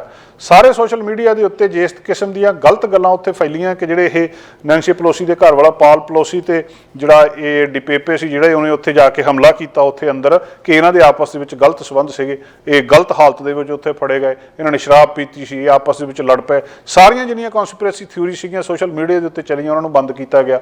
ਵੱਡੇ ਇਹਨਾਂ ਦੇ ਉੱਤੇ ਨਾ ਇਹ ਸਾਰੇ ਕੁਝ ਦੇ ਵਿੱਚ ਕੌਣ ਲੋਕ ਕਿਹੜੀਆਂ ਗੱਲਾਂ ਕਹਿ ਰਹੇ ਆ। ਸੋ ਇਹ ਜਿਹੜੀ ਮਿਡ ਟਰਮ ਇਲੈਕਸ਼ਨ ਆ ਬਹੁਤ ਇੰਪੋਰਟੈਂਟ ਆ। ਆਉਣ ਵਾਲੇ ਦਿਨਾਂ ਦੇ ਵਿੱਚ ਆਪਾਂ ਇਹਦੇ ਉੱਤੇ ਗੱਲਬਾਤ ਵੀ ਕਰਾਂਗੇ। ਚਾਹੇ ਉਹ 6 ਜਨਵਰੀ ਦਾ ਅਟੈਕ ਸੀ, ਸਾਬਕਾ ਰਾਸ਼ਟਰਪਤੀ ਡੋਨਲਡ ਟਰੰਪ ਜਿਹੜੇ ਹਾਰਨ ਤੋਂ ਬਾਅਦ ਲੱਗਦਾ ਸੀ ਕਿ ਗੱਲਬਾਤ ਆਈ ਗਈ ਹੋ ਗਈ ਆ, ਦੁਬਾਰਾ ਚਰਚਾ 'ਚ ਨੇ। ਤੇ ਜੇ ਜਿਨ੍ਹਾਂ ਨੂੰ ਉਹਨਾਂ ਨੇ ਸਪੋਰਟ ਕਰ ਰਿਹਾ ਇਸ ਵੇਲੇ 8 ਨਵੰਬਰ ਨੂੰ ਉਹਨਾਂ ਦੇ ਹੱਕ ਵਾਲੇ ਜਿੱਤ ਗਏ ਤਾਂ ਫਿਰ ਬਾਅਦ ਦੇ ਵਿੱਚ ਕੀ ਹੋਊਗਾ, ਇਹ ਦੇਖਣ ਵਾਲੀ ਗੱਲ ਆ। ਅੱਜ ਜਦੋਂ ਅਮਰੀਕਾ ਵਰਗਾ ਦੁਨੀਆ ਦੀ ਸਭ ਤੋਂ ਵੱਡੀ ਤਾਕਤ ਤੇ ਉਹਨਾਂ ਦਾ ਰਾਸ਼ਟਰਪਤੀ ਇਹ ਕਹਿ ਰਿਹਾ ਕਿ American democracy is under attack, ਤੇ ਜਿਹੜਾ ਕੁਦਰਤੀ ਗੱਲ ਆ ਵੀ ਕੁਛ ਨਾ ਕੁਛ ਜਿਹੜੀ ਇਹ ਗੰਭੀਰ ਗੱਲ ਜ਼ਰੂਰ ਹੈਗੀ ਆ। ਆਉਣ ਵਾਲੇ ਦਿਨਾਂ ਦੇ ਵਿੱਚ ਸੁੱਖ ਸ਼ਾਂਤੀ ਦੇ ਨਾਲ ਇਲੈਕਸ਼ਨ ਨਿਬੜ ਜਾਂਦੀ ਆ। ਜਿਹੜਾ ਹਾਰ ਜਾਂਦਾ ਉਹ ਆਪਣੀ ਹਾਰ ਮੰਨ ਲਵੇ ਤੇ ਜਿਹੜਾ ਜਿੱਤ ਜਾਂਦਾ ਉਹ ਤਾਂ ਜਿੱਤਿਆ ਆ। ਨਹੀਂ ਤਾਂ ਜਿਹੜੀਆਂ ਇਹ ਇਲੈਕਸ਼ਨਸ ਨੇ ਇਹਨੇ ਸਿਰਫ ਅਮਰੀਕਾ ਦਾ ਭਵਿੱਖ ਹੀ ਨਹੀਂ ਤੈਅ ਕਰਨਾ, ਬਹੁਤ ਕੁਛ ਜਿਹੜੀਆਂ ਹੋਰ ਚੀਜ਼ਾਂ ਨੇ। ਕੈਨੇਡਾ ਜਿਹੜਾ ਕਿ ਲਗਭਗ ਇਹਦੇ ਨਾਲ ਹੀ ਆ, ਔਰ ਉਹਦੇ ਨਾਲ ਤੇ ਫਿਰ ਜਿਹੜਾ ਮਤਲਬ ਇਹਦੇ ਉੱਤੇ ਤਾਂ ਸਿੱਧਾ ਇਹਦਾ ਅਸਰ ਹੀ ਪੈਂਦਾ ਆ। ਸੋ ਮੋਰ ਦੈਨ ਜਿਹੜੇ 28 ਮਿਲੀਅਨ ਤੋਂ ਜ਼ਿਆਦਾ ਲੋਕਾਂ ਨੇ ਵੋਟ ਕੀਤੀ ਅਰਲੀ ਵੋਟ 2022 ਦੀ ਇਹ ਜਨਰਲ ਇਲੈਕਸ਼ਨ ਦੇ ਵਿੱਚ, ਜਿਹੜਾ ਡਾਟਾ ਸਾਹਮਣੇ ਆ ਰਿਹਾ ਉਹਦੇ ਵਿੱਚ। ਤੇ ਹੁਣ ਕਿਸ ਤਰੀਕੇ ਨਾਲ ਇਹ ਬੈਲਟ ਕਾਊਂਟ ਹੁੰਦੇ ਆ, ਕੀ ਹੁੰਦਾ 8 ਨਵੰਬਰ ਨੂੰ, ਕੌਣ ਜਿੱਤਦਾ ਆ ਕੌਣ ਹਾਰਦਾ ਆ, ਇਹ ਇੱਕ ਬਹੁਤ ਵੱਡੀ ਜਿਹੜੀ ਗੱਲਬਾਤ ਸਾਡੇ ਸਾਹਮਣੇ ਹੋਊਗੀ। ਦੁਨੀਆ ਦੀ ਰਾਜਨੀਤੀ 'ਤੇ ਇਹਦਾ ਬਿਨਾਂ ਸ਼ੱਕ ਬਹੁਤ ਵੱਡਾ ਪ੍ਰਭਾਵ ਪੈਣ ਦੀ ਆਸ ਲੱਗਦੀ ਆ। ਲੋਕ ਚਿੰਤਤ ਨੇ ਉੱਥੇ ਦੇ ਕਿ ਜੇ ਅੱਜ ਸਾਡੇ ਰਾਸ਼ਟਰਪਤੀ ਇਹ ਕਹਿ ਰਿਹਾ ਕਿ ਡੈਮੋਕ੍ਰੇਸੀ ਅੰਡਰ ਅਟੈਕ ਆ ਤਾਂ ਇਹਦਾ ਕੀ ਮਤਲਬ ਆ ਤੇ ਲੋਕ ਕਿਸ ਤਰੀਕੇ ਨਾਲ ਇਹਦੇ ਤੋਂ ਬਚ ਸਕਦੇ ਆ। ਵੈਕਸੀਨ ਦਾ ਮਾਮਲਾ ਬਹੁਤ ਚਰਚਾ ਦੇ ਵਿੱਚ ਰਿਹਾ ਤੇ ਵੈਕਸੀਨ ਦੇ ਨਾਲ ਬਹੁਤ ਸਾਰੀਆਂ ਕਨਸਪੀਰੇਸੀ ਥਿਊਰੀਜ਼ ਵੀ ਆਈਆਂ। ਵੈਕਸੀਨ ਦਾ ਵਿਰੋਧ ਵੀ ਹੋਇਆ ਕਈ ਕੁਛ। ਜਦੋਂ ਕੋਵਿਡ ਦੀ ਵੈਕਸੀਨ ਆਈ ਆ ਉਸ ਵੇਲੇ ਹੋਇਆ ਸੀ। ਇਹ ਸਿਰਫ ਕੋਵਿਡ ਦੀ ਵੈਕਸੀਨ ਵੇਲੇ ਨਹੀਂ ਹੋਇਆ, ਜਦੋਂ ਕਦੇ ਬਹੁਤ ਸਮਾਂ ਪਹਿਲਾਂ 100 ਸਾਲ ਪਹਿਲਾਂ ਵੈਕਸੀਨ ਬਣੀ ਸੀ ਉਸ ਵੇਲੇ ਵੀ ਵੈਕਸੀਨ ਦਾ ਇਸੇ ਤਰ੍ਹਾਂ ਵਿਰੋਧ ਹੋਇਆ ਸੀ। ਅਜੇ ਤੱਕ ਉਹ ਥਿਊਰੀਜ਼ ਉਸੇ ਤਰ੍ਹਾਂ ਚੱਲਦੀਆਂ ਰਹਿੰਦੀਆਂ। ਪਰ ਲੋਕ ਜਿਹੜੇ ਆ ਥਿਊਰੀਜ਼ ਦੇ ਹਿਸਾਬ ਨਾਲ ਨਹੀਂ ਚੱਲਦੇ, ਲੋਕ ਅੰਕੜਿਆਂ ਦੇ ਹਿਸਾਬ ਨਾਲ ਚੱਲਦੇ ਆ ਕਿ ਜੇ ਵੈਕਸੀਨ 1000 ਬੰਦੇ ਦੇ ਲੱਗੀ ਆ ਤਾਂ ਉਹਦੇ 'ਚੋਂ ਠੀਕ ਕਿੰਨੇ ਹੋਏ ਤੇ ਨੁਕਸਾਨ ਕਿੰਨਿਆਂ ਨੂੰ ਹੋਇਆ, ਤੇ ਉਹ ਅੰਕੜੇ ਦੱਸਦੇ ਆ ਕਿ ਵੈਕਸੀਨ ਫਾਇਦਾ ਹੀ ਕਰਦੀ ਆ। ਅੱਜ ਇੱਕ ਹੋਰ ਅੰਕੜੇ ਸਾਹਮਣੇ ਆਏ ਆ, ਉਹ ਅੰਕੜੇ ਇਹ ਦੱਸ ਰਹੇ ਆ ਕਿ ਜਿਨ੍ਹਾਂ ਲੋਕ ਯੂਨੀਵਰਸਿਟੀ ਆਫ ਕੈਲਗਰੀ ਦੀ ਇਹ ਰਿਪੋਰਟ ਆ, ਉੱਥੋਂ ਦੀ ਇੱਕ ਸਟੱਡੀ ਆ ਜਿਹੜੀ ਕੱਲ੍ਹ ਬੁੱਧਵਾਰ ਨੂੰ ਰਿਲੀਜ਼ ਕੀਤੀ ਆ। ਉਹਨਾਂ ਨੇ ਬਹੁਤ ਮਹੱਤਵਪੂਰਨ ਸਟੱਡੀ ਆ। ਸਟੱਡੀ ਇਹ ਦੱਸਦੀ ਆ ਕਿ ਜਿਨ੍ਹਾਂ ਲੋਕਾਂ ਨੇ ਵੈਕਸੀਨ ਲਵਾਈ ਆ ਉਹਨਾਂ ਨੂੰ ਸਟ੍ਰੋਕ ਘੱਟ ਹੁੰਦਾ। ਸਟ੍ਰੋਕ ਮਤਲਬ ਦਿਮਾਗ ਦੇ ਵਿੱਚ ਜਿਹੜਾ ਸਟ੍ਰੋਕ ਹੋ ਜਾਂਦਾ, ਜਿਹਨੂੰ ਅਸੀਂ ਬ੍ਰੇਨ ਅਟੈਕ ਵੀ ਕਹਿੰਦੇ ਆ। ਜਦੋਂ ਕੋਈ ਬਲੱਡ ਸਪਲਾਈ ਜਿਹੜੀ ਬਲੌਕ ਹੋ ਜਾਂਦੀ ਕਿਸੇ ਬ੍ਰੇਨ ਦੇ ਪਾਰਟ ਦੇ ਵਿੱਚ ਜਾਂ ਕਿਸੇ ਬਲੱਡ ਵੈਸਲ ਦੇ ਵਿੱਚ, ਉਹ ਜਿਹੜਾ ਮਤਲਬ ਫਟ ਜਾਂਦਾ ਇੱਕ ਤਰੀਕੇ ਦੇ ਨਾਲ, ਕੋਈ ਉਹਦਾ ਬ੍ਰੇਨ ਦਾ ਇੱਕ ਹਿੱਸਾ ਡੈਮੇਜ ਹੋ ਜਾਂਦਾ ਜਾਂ ਉਹ ਮਰ ਜਾਂਦਾ ਬ੍ਰੇਨ ਦਾ ਹਿੱਸਾ, ਜਾਂ ਉਹਦਾ ਲੌਂਗ ਟਰਮ ਡਿਸੇਬਿਲਿਟੀ ਹੋ ਜਾਂਦੀ। ਕਿਉਂਕਿ ਦਿਮਾਗ ਜਿਹੜਾ ਸਾਡਾ ਉਹ ਸਾਰੀ ਬਾਡੀ ਨੂੰ ਕੰਟਰੋਲ ਕਰ ਰਿਹਾ, ਕੋਈ ਹੱਥ ਨੂੰ, ਕੋਈ ਬਾਂਹ ਨੂੰ, ਕੋਈ ਬੋਲਣ ਨੂੰ, ਕੋਈ ਕਿਸੇ ਚੀਜ਼ ਨੂੰ। ਤੇ ਦਿਮਾਗ ਦੇ ਇੱਕ ਹਿੱਸੇ ਦੇ ਵਿੱਚ ਕੁਛ ਹੋ ਜਾਵੇ ਤਾਂ ਕੁਦਰਤੀ ਆ ਵੀ ਉਹ ਸਾਰੇ ਸਰੀਰ ਦੇ ਉੱਤੇ ਅਸਰ ਪੈ ਜਾਂਦਾ, ਜਿਹਨੂੰ ਉਹ ਜਿਹੜਾ ਇਹ ਕਿਹਾ ਜਾਂਦਾ ਹੈ ਕਿ ਉਹਨੂੰ ਸਟ੍ਰੋਕ ਹੋ ਗਿਆ। ਹੁਣ ਸਟੱਡੀ ਇਹ ਸਾਹਮਣੇ ਆਈ ਆ ਕਿ ਜਿਨ੍ਹਾਂ ਲੋਕਾਂ ਨੇ ਫਲੂ ਵੈਕਸੀਨ ਲਵਾਈ, ਸਟ੍ਰੋਕ ਦੀ ਵੈਕਸੀਨ ਕੋਈ ਨਹੀਂ ਹੈ, ਸਟ੍ਰੋਕ ਨਾਲ ਇਹਦਾ ਕੋਈ ਸੰਬੰਧ ਨਹੀਂ ਆ, ਪਰ ਜਿਨ੍ਹਾਂ ਲੋਕਾਂ ਨੇ ਜਿਹੜੇ ਫਲੂ ਦੀ ਵੈਕਸੀਨ ਲਵਾਈ ਆ ਉਹਨਾਂ ਦੇ ਵਿੱਚ ਸਟ੍ਰੋਕ ਹੋਣ ਦੇ ਚਾਂਸਸ ਘੱਟ ਆ। ਔਰ ਜਿਹੜੀ ਸਟੱਡੀ ਉਹਨਾਂ ਨੇ ਕੀਤੀ ਆ ਕੋਈ 100-200 ਦੇ ਉੱਤੇ ਨਹੀਂ ਕੀਤੀ ਜਿੱਦਾਂ ਆਮ ਤੌਰ ਦੇ ਉੱਤੇ ਕੀਤੀ ਜਾਂਦੀ ਆ। 40 ਲੱਖ ਬੰਦੇ ਦੇ ਉੱਤੇ 4 ਮਿਲੀਅਨ ਲੋਕ ਜਿਹੜੇ ਅਲਬਰਟਾ ਦੇ ਵਿੱਚ ਰਹਿੰਦੇ ਆ ਉਹਨਾਂ ਦੇ ਉੱਤੇ ਸਟੱਡੀ ਕੀਤੀ ਆ। ਤੇ ਉਹਦੇ ਤੋਂ ਬਾਅਦ ਉਹਨਾਂ ਨੇ university of Calgary the research ਦੇ ਵਿੱਚ ਇਹ ਗੱਲਬਾਤ ਜਿਹੜੀ ਸਾਹਮਣੇ ਆਈ ਆ, ਔਰ 9 ਸਾਲਾਂ ਦੇ ਪੀਰੀਅਡ ਦੇ ਵਿੱਚ ਉਹਨਾਂ ਨੇ ਇਹ ਸਾਰੀ ਸਟੱਡੀ ਖਤਮ ਕੀਤੀ। ਬਹੁਤ ਲੰਬੀ ਸਟੱਡੀ ਆ ਔਰ ਇਹਦੇ ਰਿਜ਼ਲਟ ਬਹੁਤ ਚੰਗੇ ਨੇ। ਇਹ ਦ ਲੈਂਸਟ ਪਬਲਿਕ ਹੈਲਥ ਦੇ ਵਿੱਚ ਪਹਿਲੀ ਵਾਰੀ ਇਹ ਸਟੱਡੀ ਪ੍ਰਕਾਸ਼ਿਤ ਹੋਈ ਆ, ਜਿਹੜੀ ਅੱਜ ਤੱਕ ਦੀ ਇਹ ਸਭ ਤੋਂ ਵੱਡੀ ਸਟੱਡੀ ਦੱਸੀ ਜਾ ਰਹੀ ਹੈ ਜਿਹੜੀ ਇਨਫਲੂਐਂਜ਼ਾ ਵੈਕਸੀਨੇਸ਼ਨ ਤੇ ਸਟ੍ਰੋਕ ਦੇ ਉੱਤੇ ਕੀਤੀ ਗਈ ਆ ਅੱਜ ਤੱਕ। ਉਹ ਕਹਿੰਦੇ ਯੂਨੀਵਰਸਿਟੀ ਨੇ ਇਹ ਗੱਲ ਕਹੀ ਆ ਕਿ ਅਸੀਂ ਸਟਰੋਂਗਲੀ ਰეკਮੈਂਡ ਕਰਦੇ ਹਾਂ ਕਿ ਫਲੂ ਦੀ ਵੈਕਸੀਨ ਲਵਾਓ। ਫਲੂ ਜਿਹੜਾ ਆਪਾਂ ਨੂੰ ਸਰਦੀਆਂ ਨੂੰ ਹਰ ਸਾਲ ਇਨਫਲੂਐਂਜ਼ਾ ਕਹਿੰਦੇ ਵਾਇਰਸ, ਇਹਨੂੰ ਜਿਹੜਾ ਜ਼ੁਕਾਮ ਹੁੰਦਾ ਆ, ਉਹਦੇ ਵਿੱਚ ਆਮ ਤੌਰ ਤੇ ਲੋਕ ਵੈਕਸੀਨ ਨਹੀਂ ਲਵਾਉਂਦੇ। ਕੋਈ ਕਹਿੰਦੇ ਜੀ ਵੈਕਸੀਨ ਲਵਾਉਣ ਦੇ ਨਾਲ ਸਾਨੂੰ ਬੁਖਾਰ ਹੋ ਜਾਂਦਾ, ਕਈ ਕੁਛ ਹੋ ਜਾਂਦਾ, ਜ਼ੁਕਾਮ ਤਾਂ ਵੈਸੇ ਹੀ ਹਟ ਜਾਂਦਾ, ਪਰ ਉਹ ਲਵਾਉਣੀ ਚਾਹੀਦੀ ਹੈ। ਕਿਉਂ ਲਵਾਉਣੀ ਚਾਹੀਦੀ ਹੈ? ਕਿਉਂਕਿ ਇਹਦੇ ਨਾਲ ਇਹ ਤਾਂ ਜਿਹੜੀ ਸਟ੍ਰੋਕ ਦੀ ਸਟੱਡੀ ਤਾਂ ਹੁਣ ਕੀਤੀ ਹੈ ਯੂਨੀਵਰਸਿਟੀ ਆਫ ਕੈਲਗਰੀ ਨੇ, ਪਹਿਲਾਂ ਵੀ ਸਟੱਡੀ ਹੋ ਚੁੱਕੀ ਹੈ ਜੀ ਕਿ ਹਾਰਟ ਅਟੈਕ ਦੇ ਉੱਤੇ ਵੀ ਇਹਦਾ ਪੋਜ਼ਿਟਿਵ ਅਸਰ ਪੈਂਦਾ। ਭਾਵ ਜਿਹੜੀਆਂ ਹਾਰਟ ਡਿਜ਼ੀਜ਼ਸ ਨੇ ਉਹਦਾ ਵੀ ਇਹਦੇ ਨਾਲ ਸਿੱਧਾ ਸੰਬੰਧ ਆ। ਜਿਸ ਬੰਦੇ ਨੇ ਫਲੂ ਦੀ ਵੈਕਸੀਨ ਲਵਾਈ ਆ ਜਾਂ ਜਿਸ ਬੰਦੇ ਨੇ ਨਹੀਂ ਲਵਾਈ, ਦੋਵਾਂ ਦੇ ਵਿੱਚੋਂ ਜਿਹਨੇ ਲਵਾਈ ਆ ਉਹਨੂੰ ਹਾਰਟ ਅਟੈਕ ਹੋਣ ਦੇ ਚਾਂਸ ਘੱਟ ਆ। ਇਸੇ ਤਰ੍ਹਾਂ ਜਿਹੜੀ ਹੁਣ ਅੱਜ ਜਿਹੜੀ ਸਟੱਡੀ ਆਈ ਆ ਉਹ ਸਟ੍ਰੋਕ ਬਾਰੇ ਆ, ਜਿਹਦਾ ਬ੍ਰੇਨ ਦਾ ਅਟੈਕ ਮਤਲਬ ਜਿਹੜਾ ਕਹਿੰਦੇ ਆ ਜਿਹਨੂੰ, ਉਹ ਜਿਹੜਾ ਨਹੀਂ ਹੋਊਗਾ। ਮਿਸ਼ੇਲ ਹਿੱਲ, ਡਾਕਟਰ ਮਿਸ਼ੇਲ ਹਿੱਲ ਇਹਦੇ ਫਿਜ਼ੀਸ਼ੀਅਨ ਨੇ ਤੇ ਜਿਹੜੇ ਪ੍ਰਿੰਸੀਪਲ ਇਨਵੈਸਟੀਗੇਟਰਸ ਨੇ ਇਸ ਸਟੱਡੀ ਦੇ ਉੱਤੇ, ਉਹਨਾਂ ਨੇ ਦੱਸਿਆ ਕਿ ਇੱਥੇ ਲਿਟਰੇਚਰ ਆ ਸਾਡੇ ਕੋਲ ਜਿਹੜਾ 25 ਸਾਲ ਦਾ, ਜਿਹੜਾ ਦੱਸਦਾ ਆ ਕਿ ਜਿਹੜੀ ਰੈਸਪੀਰੇਟਰੀ ਇਨਫੈਕਸ਼ਨ ਆ, ਜਿਹੜਾ ਖੰਘ, ਰੇਸ਼ਾ, ਜ਼ੁਕਾਮ ਸਾਡੇ ਫੇਫੜਿਆਂ ਦੇ ਵਿੱਚ ਹੁੰਦਾ, ਇਹਦਾ ਸਿੱਧਾ ਸੰਬੰਧ ਸਟ੍ਰੋਕ ਦੇ ਨਾਲ ਆ। ਤੇ ਜਿਹੜਾ ਫਲੂ ਸ਼ਾਟ ਆ ਉਹ ਹਾਰਟ ਅਟੈਕ ਦਾ ਰਿਸਕ, ਹੌਸਪੀਟਲਾਈਜੇਸ਼ਨ ਦਾ ਰਿਸਕ, ਹੋਰ ਦੂਜੇ ਰਿਸਕ ਜਿਹੜੇ ਉਹਨਾਂ ਨੂੰ ਕੰਟਰੋਲ ਕਰਦਾ ਆ। ਤੇ ਇਸੇ ਤਰ੍ਹਾਂ ਹੀ ਫਾਈਂਡਿੰਗਸ ਇਹ ਦੱਸ ਰਹੀਆਂ ਆ ਕਿ ਲੋਕਾਂ ਦੇ ਵਿੱਚ ਫਲੂ ਸ਼ਾਟ ਦੇ ਨਾਲ ਜਿਹੜਾ ਸਟ੍ਰੋਕ ਦਾ ਰਿਸਕ ਆ ਉਹ ਵੀ ਘਟ ਜਾਂਦਾ ਆ। ਸੋ ਇਹ ਇੱਕ ਬਹੁਤ ਵੱਡੀ ਸਟੱਡੀ ਆ ਔਰ ਬਹੁਤ ਵੱਡੀ ਚੰਗੀ ਗੱਲ ਆ। ਦੂਜੀ ਗੱਲ ਇਹ ਵੀ ਆ कि ਜਿਹੜੇ ਲੋਕ ਇਹਦੇ ਉਲਟ ਬੋਲਦੇ ਆ ਵੈਕਸੀਨਸ ਦੇ ਉਹਨਾਂ ਦੇ ਲਈ ਇੱਕ ਬਹੁਤ ਵੱਡਾ ਜਵਾਬ ਵੀ ਆ ਕਿ ਕਿਸ ਤਰੀਕੇ ਦੇ ਨਾਲ ਤੁਸੀਂ ਜਿਹੜਾ ਇਹਦੇ ਲਈ ਗਲਤ ਇਨਫੋਰਮੇਸ਼ਨ ਨਹੀਂ ਫੈਲਾ ਸਕਦੇ। ਇਹਦਾ ਸਿਰਫ ਤੇ ਸਿਰਫ ਫਲੂ ਦੇ ਵਿੱਚ ਹੀ ਫਾਇਦਾ ਨਹੀਂ ਹੁੰਦਾ, ਸਗੋਂ ਇਹਦਾ ਫਾਇਦਾ ਬਾਕੀ ਬਿਮਾਰੀਆਂ ਦੇ ਵਿੱਚ ਵੀ ਹੁੰਦਾ ਆ। ਮੌਸਮ ਬਦਲ ਰਿਹਾ, ਪੂਰੇ ਕੈਨੇਡਾ ਦੇ ਵਿੱਚ ਹੀ ਠੰਡ ਆ ਰਹੀ ਹੈ, ਕਿਤੇ ਜ਼ਿਆਦਾ ਪੈ ਰਹੀ ਹੈ, ਕਿਤੇ ਘੱਟ ਪੈ ਰਹੀ ਹੈ। ਵੈਨਕੂਵਰ ਦੇ ਵਿੱਚ ਆਪਣੀ ਆਦਤ ਮੁਤਾਬਕ, ਮੌਸਮ ਦੀ ਆਦਤ ਮੁਤਾਬਕ ਮੀਂਹ ਸ਼ੁਰੂ ਹੋ ਚੁੱਕੇ ਨੇ। ਐਟਮੋਸਫੈਰਿਕ ਰਿਵਰ 2 ਆ ਗਿਆ ਸੀ ਤੇ ਇੱਕ ਕਹਿੰਦੇ ਤੀਜਾ ਹੋਰ ਆਉਣ ਨੂੰ ਤਿਆਰ ਹੈ। ਉਧਰ ਕੈਲਗਰੀ ਦੇ ਵਿੱਚ ਸਨੋ ਵਾਰਨਿੰਗ ਸੀਗੀ, ਵਾਰਨਿੰਗ ਐਂਡ ਹੋ ਗਈ ਆ, ਪਰ ਫਿਰ ਵੀ ਲੋਕਾਂ ਨੂੰ ਹੌਲੀ ਹੌਲੀ ਉਹਦੇ ਨਾਲ ਯੂਜ਼ ਟੂ ਹੋਣਾ ਪੈ ਗਿਆ। ਇਸੇ ਤਰ੍ਹਾਂ ਹੀ ਐਡਮਿੰਟਨ ਦੀ ਹਾਲਤ ਆ, ਜਿਹੜੀ ਕੈਲਗਰੀ ਦੀ ਸਨੋਫਾਲ ਵਾਰਨਿੰਗ ਸੀਗੀ ਉਹ ਖਤਮ ਹੋ ਗਈ ਤੇ ਲੋਕ ਜਿਹੜੇ ਆ 20-20 ਸੈਂਟੀਮੀਟਰ ਬੁੱਧਵਾਰ ਨੂੰ ਕੱਲ੍ਹ ਉੱਥੇ ਬਰਫ਼ ਪਈ ਆ ਤੇ ਹੁਣ ਲੋਕ ਥੋੜਾ ਜਿਹਾ ਮੌਸਮ ਦੇ ਨਾਲ ਅਡੈਪਟ ਹੋ ਰਹੇ ਆ। এনवायरमेंट ਤੇ ਕਲਾਈਮੇਟ ਚੇਂਜ ਕੈਨੇਡਾ ਨੇ ਦੱਸਿਆ ਆ ਕਿ ਇਹ ਰੌਕੀ ਮਾਊਂਟੇਨ ਦੇ ਪੂਰੇ ਵਿੱਚ 30 ਸੈਂਟੀਮੀਟਰ ਤੇ ਕੁਝ ਮਾਊਂਟੇਨਸ ਏਰੀਆ ਦੇ ਵਿੱਚ ਹੋਰ ਹੋਈ ਆ। ਵਿਜ਼ੀਬਿਲਿਟੀ ਇਸ਼ੂ ਵੀ ਉੱਥੇ ਹੋਇਆ ਕਿਉਂਕਿ ਹਵਾ ਬਹੁਤ ਤੇਜ਼ੀ ਦੇ ਨਾਲ ਵਗ ਰਹੀ ਸੀ ਕੁਝ ਥਾਵਾਂ ਦੇ ਉੱਤੇ, ਔਰ ਵਿੰਟਰ ਟਾਇਰ ਜਿਹੜਾ ਉਹਦੇ ਲਈ ਵੀ ਦੱਸਿਆ ਗਿਆ ਰੋਡ ਦੇ ਉੱਤੇ ਐਕਸੀਡੈਂਟਸ ਦੇ ਲਈ। ਕੁਝ ਕਲੋਜ਼ ਕਾਲਸ ਵੀ ਉੱਥੇ ਹੋਈਆਂ ਤੇ ਕੁਝ ਥਾਵਾਂ ਦੇ ਉੱਤੇ ਟ੍ਰੈਫਿਕ ਸਰਕਲ ਦੇ ਵਿੱਚ ਜਿਹੜੇ ਕੁਝ ਟਰੀਜ਼ ਦੇ ਵਿੱਚ ਵੀ ਵੱਜੇ ਆ। ਕੁਝ ਥਾਵਾਂ ਦੇ ਉੱਤੇ ਜਿਹੜੇ ਟਾਈਮ ਜ਼ਿਆਦਾ ਲੱਗਿਆ, ਲੋਕਾਂ ਨੂੰ 40-45 ਮਿੰਟ ਵੀ ਜ਼ਿਆਦਾ ਲੱਗਿਆ ਸਵੇਰੇ ਜਾਣ ਦੇ ਉੱਤੇ, ਤੇ ਮਤਲਬ ਕੁਝ ਬਿਲਕੁਲ ਟਾਈਮ ਦੇ ਉੱਤੇ ਹੀ ਪਹੁੰਚੇ ਆ। ਕੈਲਗਰੀ ਦੇ ਵਿੱਚ ਜਿੱਦਾਂ ਇਹ ਸਨੋ ਪੈ ਰਹੀ ਆ ਉਸੇ ਤਰ੍ਹਾਂ ਵਰਕ ਪਲੇਸ ਜਿਹੜੀਆਂ ਥੋੜ੍ਹਾ ਜਿਹਾ ਪਹਿਲਾਂ ਹੋ ਰਹੀਆਂ ਪਲਾਨਸ ਕਈ ਲੋਕਾਂ ਦੇ ਕੈਂਸਲ ਹੋ ਰਹੇ ਆ ਤੇ ਲੋਕ ਸਮੇਂ ਦੇ ਨਾਲ ਆਪਣੇ ਆਪ ਨੂੰ ਤਿਆਰ ਕਰ ਰਹੇ ਆ ਕਿ ਇਸ ਮੌਸਮ ਦੇ ਵਿੱਚ ਕਿਸ ਤਰੀਕੇ ਦੇ ਨਾਲ ਜਾਣਾ ਆ। ਹਾਲਾਂਕਿ ਲੋਕ ਇਸ ਚੀਜ਼ ਦੇ ਉੱਤੇ ਆਦੀ ਨੇ, ਪਰ ਫਿਰ ਵੀ ਇਹਦੇ ਨਾਲ ਕਈ ਥਾਵਾਂ ਦੇ ਉੱਤੇ ਫਰਕ ਪੈ ਰਿਹਾ ਹੈ। ਟੈਂਪਰੇਚਰ -10 ਤੋਂ ਲੈ ਕੇ -12 -10 ਰਿਹਾ ਆ। ਕਰਿਊ ਉੱਥੇ ਸਿੱਟਦਾ ਰਿਹਾ ਉਹ ਸਾਰਾ ਕੁਝ ਡੀ-ਆਈਸ ਰੋਡ ਨੂੰ ਕਰਨ ਦੇ ਲਈ, ਉੱਥੋਂ ਕੱਢਣ ਦੇ ਲਈ ਟੈਂਪਰੇਚਰ ਕਿਉਂਕਿ ਥੱਲੇ ਜਾ ਰਿਹਾ, ਔਰ ਕਈ ਥਾਵਾਂ ਦੇ ਉੱਤੇ ਕੁਝ ਘਟਨਾਵਾਂ ਵੀ ਵਾਪਰੀਆਂ।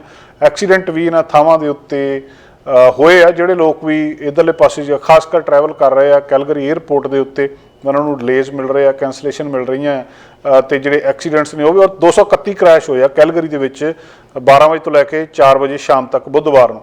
231 ਕ੍ਰੈਸ਼, ਸਾਰਿਆਂ ਦੇ ਵਿੱਚ ਸੱਟਾਂ ਨਹੀਂ ਲੱਗੀਆਂ, ਪਰ 13 ਕ੍ਰੈਸ਼ ਜਿਹੜੇ ਹੋਏ ਉਹਨਾਂ ਦੇ ਵਿੱਚ ਸੱਟਾਂ ਵੀ ਲੱਗੀਆਂ ਤੇ 22 ਜਿਹੜੇ ਹੈ ਉਹ ਹਿੱਟ ਐ ਰਨ ਵੀ ਆ, ਮਾਰਿਆ ਕਿਸੇ ਦੇ ਵਿੱਚੋਂ ਚਲੇਗਾ। ਸੋ ਥੋੜ੍ਹਾ ਜਿਹਾ ਕੈਲਗਰੀ ਵਾਲੇ ਪਾਸੇ ਵੀ ਜਿਹੜਾ ਮੌਸਮ ਦੇ ਹਿਸਾਬ ਨਾਲ ਤੁਹਾਨੂੰ ਧਿਆਨ ਰੱਖਣ ਦੀ ਹਦਾਇਤ ਮੌਸਮ ਵਿਭਾਗ ਕਰ ਰਿਹਾ ਆ। ਕੈਲਗਰੀ ਹਿੰਪਟਨ ਨੇ ਕੈਂਸਲ ਕੀਤੀ ਆ ਗੇਮ ਬੁੱਧਵਾਰ ਨੂੰ ਤੇ ਇਸੇ ਤਰ੍ਹਾਂ ਹੀ ਜਿਹੜੀਆਂ ਕੁਝ ਹੋਰ ਖਬਰਾਂ ਵੀ ਉੱਥੋਂ ਆ ਰਹੀਆਂ।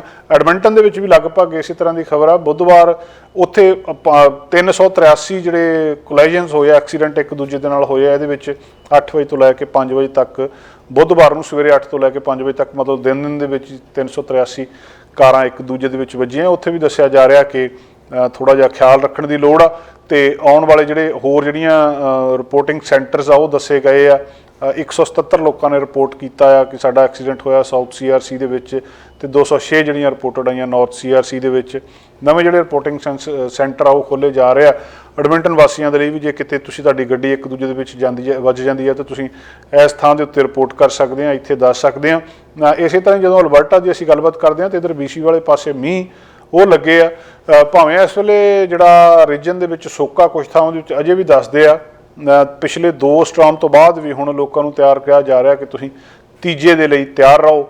ਤੇ ਐਟਮੋਸਫੈਰਿਕ ਰਿਵਰ ਇੱਕ ਹੋਰ ਜਿਹੜਾ ਫੋਰਕਾਸਟ ਕੀਤਾ ਜਾ ਰਿਹਾ ਹੈ ਤੇ ਇਹ ਦੱਸਦੇ ਆ ਕਿ ਬਹੁਤ ਸਾਰੀ ਮੀਂਹ ਇਹਦੇ ਨਾਲ ਵਿੰਡ ਸਨੋ ਜਿਹੜੀ ਆ ਕੁਝ ਏਰੀਆਜ਼ ਦੇ ਵਿੱਚ ਪੈ ਸਕਦੀ ਆ ਤੇ ਰੇਨ ਸਟੋਰਮ ਨਹੀਂ ਇਹਨੂੰ ਦੱਸਿਆ ਜਾ ਰਿਹਾ ਇਕੱਲਾ ਇੱਕ, ਤੇ ਪਰ ਹੁਣ ਜਿੱਦਾਂ ਦਾ ਫਲੋ ਇਹਦਾ ਆ ਰਿਹਾ ਨਾਰਥ ਈਸਟ ਦੇ ਵਿੱਚ ਤੇ ਜਿਸ ਤਰ੍ਹਾਂ ਟੈਂਪਰੇਚਰ ਜਿਹੜੇ ਆ ਉਹ ਰਹਿ ਰਹੇ ਆ, ਇਹਦੇ ਵਿੱਚ ਵੀ ਮੌਸਮ ਦੇ ਹਿਸਾਬ ਨਾਲ ਖਿਆਲ ਰੱਖਣ ਦੀ ਗੱਲਬਾਤ ਕਹੀ ਜਾ ਰਹੀ ਹੈ। ਐਟਮੋਸਫੈਰਿਕ ਰਿਵਰ ਮੀਂਹ ਕੋਈ ਨਵੀਂ ਗੱਲ ਨਹੀਂ ਹੈ ਵੈਨਕੂਵਰ ਤੇ ਆਲੇ ਦੁਆਲੇ ਦੇ ਇਲਾਕਿਆਂ ਦੇ ਵਿੱਚ, ਪਰ ਐਟਮੋਸਫੈਰਿਕ ਰਿਵਰ ਦਾ ਮਤਲਬ ਆ ਕਿ ਇੱਕਦਮ ਬਹੁਤ ਸਾਰਾ ਪਾਣੀ ਥੱਲੇ ਡਿੱਗ ਜਾਂਦਾ ਆ ਤੇ ਉਹਦੇ ਨਾਲ ਫਿਰ ਨੁਕਸਾਨ ਕਾਫੀ ਜ਼ਿਆਦਾ ਹੋ ਜਾਂਦਾ ਹੈ। ਅਗਲੀ ਗੱਲਬਾਤ ਗਰੋਸਰੀਜ਼ ਦੇ ਮਾਮਲੇ ਦੇ ਵਿੱਚ ਆ। ਕੈਨੇਡਾ ਦੇ ਵਿੱਚ ਗਰੋਸਰੀ ਦੀਆਂ ਵੱਧਦੀਆਂ ਕੀਮਤਾਂ ਹਮੇਸ਼ਾ ਚਰਚਾ ਦੇ ਵਿੱਚ ਰਹੀਆਂ ਤੇ ਅੱਜ ਇੱਕ ਹੋਰ ਰਿਪੋਰਟ ਸਾਹਮਣੇ ਆਈ ਆ। ਉਹ ਰਿਪੋਰਟ ਇਹ ਦੱਸਦੀ ਆ ਕਿ ਕੈਨੇਡਾ ਦੇ ਜਿਹੜੀਆਂ ਟੌਪ ਗਰੋਸਰੀ ਦੀਆਂ 3 ਕੰਪਨੀਆਂ ਨੇ ਉਹਨਾਂ ਨੂੰ ਬਹੁਤ ਜ਼ਿਆਦਾ ਮੁਨਾਫਾ ਹੋਇਆ ਪਿਛਲੇ ਸਾਲਾਂ ਦੇ ਮੁਕਾਬਲੇ। ਪਿਛਲੇ 5 ਸਾਲਾਂ ਦਾ ਉਹਨਾਂ ਦਾ ਜੇਕਰ ਡਾਟਾ ਦੇਖਿਆ ਜਾਵੇ ਤਾਂ ਇਸ ਵਾਰੀ ਉਹਨਾਂ ਨੂੰ ਸਭ ਤੋਂ ਜ਼ਿਆਦਾ ਮੁਨਾਫਾ ਹੋਇਆ। ਡਲਹੌਜ਼ੀ ਯੂਨੀਵਰਸਿਟੀ ਦੀ ਰਿਸਰਚ ਆ ਜਿਹਦੇ ਵਿੱਚ ਦੱਸ ਰਹੇ ਆ। ਪਹਿਲਾਂ ਕ੍ਰਿਟਿਕ ਨੇ ਇਹ ਗੱਲਬਾਤ ਕਹੀ ਸੀ ਕਿ ਇਹਨਾਂ ਨੇ ਸੋ ਕਾਲਡ ਇੱਕ ਸ਼ਬਦ ਜਿਹੜਾ ਵਰਤਦੇ ਆ ਗ੍ਰੀਡਫਲੇਸ਼ਨ, ਕਿ ਜਿਹੜਾ ਆਪਣੇ ਆਪ ਇਹ ਕੀਮਤਾਂ ਵਧਾ ਲੈਂਦੇ ਉਹ ਕਾਰਨ ਹੈਗਾ ਕਿ ਨਹੀਂ ਹੈਗਾ। ਹੁਣ ਲੋਕ ਇਹ ਕਹਿ ਰਹੇ ਆ ਮਹਿੰਗਾਈ ਹੈਗੀ ਆ, ਸਾਰੀਆਂ ਚੀਜ਼ਾਂ ਦੇ ਵਿੱਚ ਵਾਧਾ ਹੈਗਾ ਆ, ਇਹ ਗੱਲ ਸਾਰਿਆਂ ਨੂੰ ਪਤਾ ਆ, ਪਰ ਕੀ ਇਹਨਾਂ ਕੰਪਨੀਆਂ ਦਾ ਹਿਸਾਬ ਦੇਖਿਆ ਜਾਵੇ, ਇਹ ਕੰਪਨੀਆਂ ਕਹਿ ਰਹੀਆਂ ਕਿ ਅਸੀਂ ਆਪਣੀ ਲੋੜ ਲਈ ਚੀਜ਼ਾਂ ਦੀਆਂ ਕੀਮਤਾਂ ਨਹੀਂ ਵਧਾਈਆਂ, ਸਾਨੂੰ ਪਿੱਛੋਂ ਚੀਜ਼ ਮਹਿੰਗੀ ਆ ਰਹੀ ਹੈ, ਅਸੀਂ ਗਾਂਹ ਮਹਿੰਗੀ ਵੇਚ ਰਹੇ ਹਾਂ, ਫਿਰ ਇਹਨਾਂ ਨੂੰ ਫਾਇਦਾ ਕਿੱਥੋਂ ਹੋ ਰਿਹਾ? ਇਹ ਕੰਪਨੀਆਂ ਨੂੰ ਇੰਨਾ ਵੱਡਾ ਪ੍ਰੋਫਿਟ ਕਿੱਥੋਂ ਹੋ ਗਿਆ ਜੇ ਪਿੱਛੋਂ ਜਿੰਨੇ ਦੀ ਆਈ ਆ ਉਸ ਹਿਸਾਬ ਨਾਲ ਹੀ ਵਧਾ ਕੇ ਵੇਚ ਰਿਹਾ? ਇਹਦਾ ਮਤਲਬ ਕਿਤੇ ਨਾ ਕਿਤੇ ਇੱਥੇ ਕੁਝ ਗੜਬੜ ਹੈਗੀ ਆ। ਅਲਬਰਟਾ ਦੇ ਵਿੱਚ ਕੱਲ ਆਪਾਂ ਤੁਹਾਡੇ ਨਾਲ ਗੱਲਬਾਤ ਕੀਤੀ ਸੀ ਕਿ ਅਲਬਰਟਾ ਦੀ ਜਿਹੜੀ ਵਿਰੋਧੀ ਪਾਰਟੀ NDP ਆ, ਉਹਨਾਂ ਨੇ ਮੰਗ ਕੀਤੀ ਸੀ ਵੀ ਇਸ ਗੱਲ ਦੀ ਦੇਖੀ ਜਾਵੇ ਜਿਹੜੇ ਪ੍ਰੋਡਿਊਸ ਚੀਜ਼ ਅਲਬਰਟਾ ਦੇ ਵਿੱਚ ਹੀ ਪ੍ਰੋਡਿਊਸ ਹੋ ਰਹੀ ਹੈ, ਅਲਬਰਟਾ ਦੇ ਵਿੱਚ ਹੀ ਵਿਕ ਰਹੀ ਆ, ਜਿਹੜਾ ਪ੍ਰੋਡਿਊਸਰ ਆ ਉਹ ਕਹਿ ਰਿਹਾ ਕਿ ਮੈਨੂੰ ਇਹ ਚੀਜ਼ ਦੀ ਵੱਧ ਕੀਮਤ ਨਹੀਂ ਮਿਲ ਰਹੀ, ਜਿਹੜਾ ਬੰਦਾ ਕਸਟਮਰ ਉੱਥੇ ਖਰੀਦਣ ਜਾ ਰਿਹਾ ਸਟੋਰ ਦੇ ਉੱਤੇ ਉਹ ਕਹਿ ਰਿਹਾ ਕਿ ਮੈਨੂੰ ਇਹ ਚੀਜ਼ ਮਹਿੰਗੀ ਮਿਲ ਰਹੀ ਆ, ਵੀ ਵਿਚਲਾ ਫਰਕ ਕਿੱਥੇ ਆ? ਹੁਣ ਨੈਸ਼ਨਲ ਲੈਵਲ ਦੇ ਉੱਤੇ ਜਿਹੜਾ ਦੇਖਿਆ ਗਿਆ ਫੂਡ ਪ੍ਰਾਈਸਿਸ ਨੂੰ ਕਿ 40 ਸਾਲਾਂ ਦੇ ਵਿੱਚ ਕਦੇ ਇੰਨੀਆਂ ਕੀਮਤਾਂ ਵਧੀਆਂ ਨਹੀਂ ਸੀ, ਇਸ ਵੇਲੇ ਜਿਹੜੀਆਂ ਇਹ ਕੀਮਤਾਂ ਕਿਸ ਤਰੀਕੇ ਨਾਲ ਵੱਧ ਗਈਆਂ ਤੇ ਇਹਦਾ ਕੀ ਹੱਲ ਹੋ ਸਕਦਾ ਆ? ਜਿਹੜੀ ਉੱਥੋਂ ਦੀ ਹੈਗੀ ਆ agri food analytic lab Dalhousie ਦੇ ਪ੍ਰੋਫੈਸਰਸ ਨੇ, ਉਹਨਾਂ ਨੇ ਦੱਸੀ ਆ। ਲੋਬਲਾ ਕੰਪਨੀਆਂ ਜਿਹੜੀ ਬਹੁਤ ਮਸ਼ਹੂਰ ਕੰਪਨੀਆਂ ਜਿਹੜੇ ਕਈ ਥਾਵਾਂ ਦੇ ਉੱਤੇ ਉਹਨਾਂ ਦਾ ਹੁੰਦਾ ਸਮਾਨ, ਉਹਨਾਂ ਨੇ ਦੱਸਿਆ ਹੈ ਕਿ ਜਿਹੜੀਆਂ 5 ਸਾਲਾਂ ਦੇ ਵਿੱਚ ਐਵਰੇਜ ਪਰਫਾਰਮੈਂਸ ਹੀ ਨਹੀਂ ਵਧੀ, ਸਗੋਂ ਉਹਨਾਂ ਨੇ ਕਿਸੇ ਵੀ ਸਾਲਾਂ ਨਾਲੋਂ ਵੱਧ ਵਧੀਆ ਪਰਫਾਰਮ ਕੀਤਾ। ਗਰੋਸਰੀ ਚੇਨ ਦਾ ਪ੍ਰੋਫਿਟ 2022 ਦੇ ਪਹਿਲੇ ਅੱਧ ਦੇ ਵਿੱਚ ਪਹਿਲੇ ਸਾਰੇ ਰਿਕਾਰਡ ਤੋੜ ਕੇ ਇਸ $180 ਮਿਲੀਅਨ ਹੋਇਆ ਤੇ ਜਿਹੜਾ ਮਤਲਬ $180 ਮਿਲੀਅਨ 6 ਮਹੀਨਿਆਂ ਦੇ ਵਿੱਚ ਜਿਹਦਾ ਹਿਸਾਬ ਇਹ ਲਾ ਲਓ ਵੀ ਰੋਜ਼ ਦਾ $1 ਮਿਲੀਅਨ।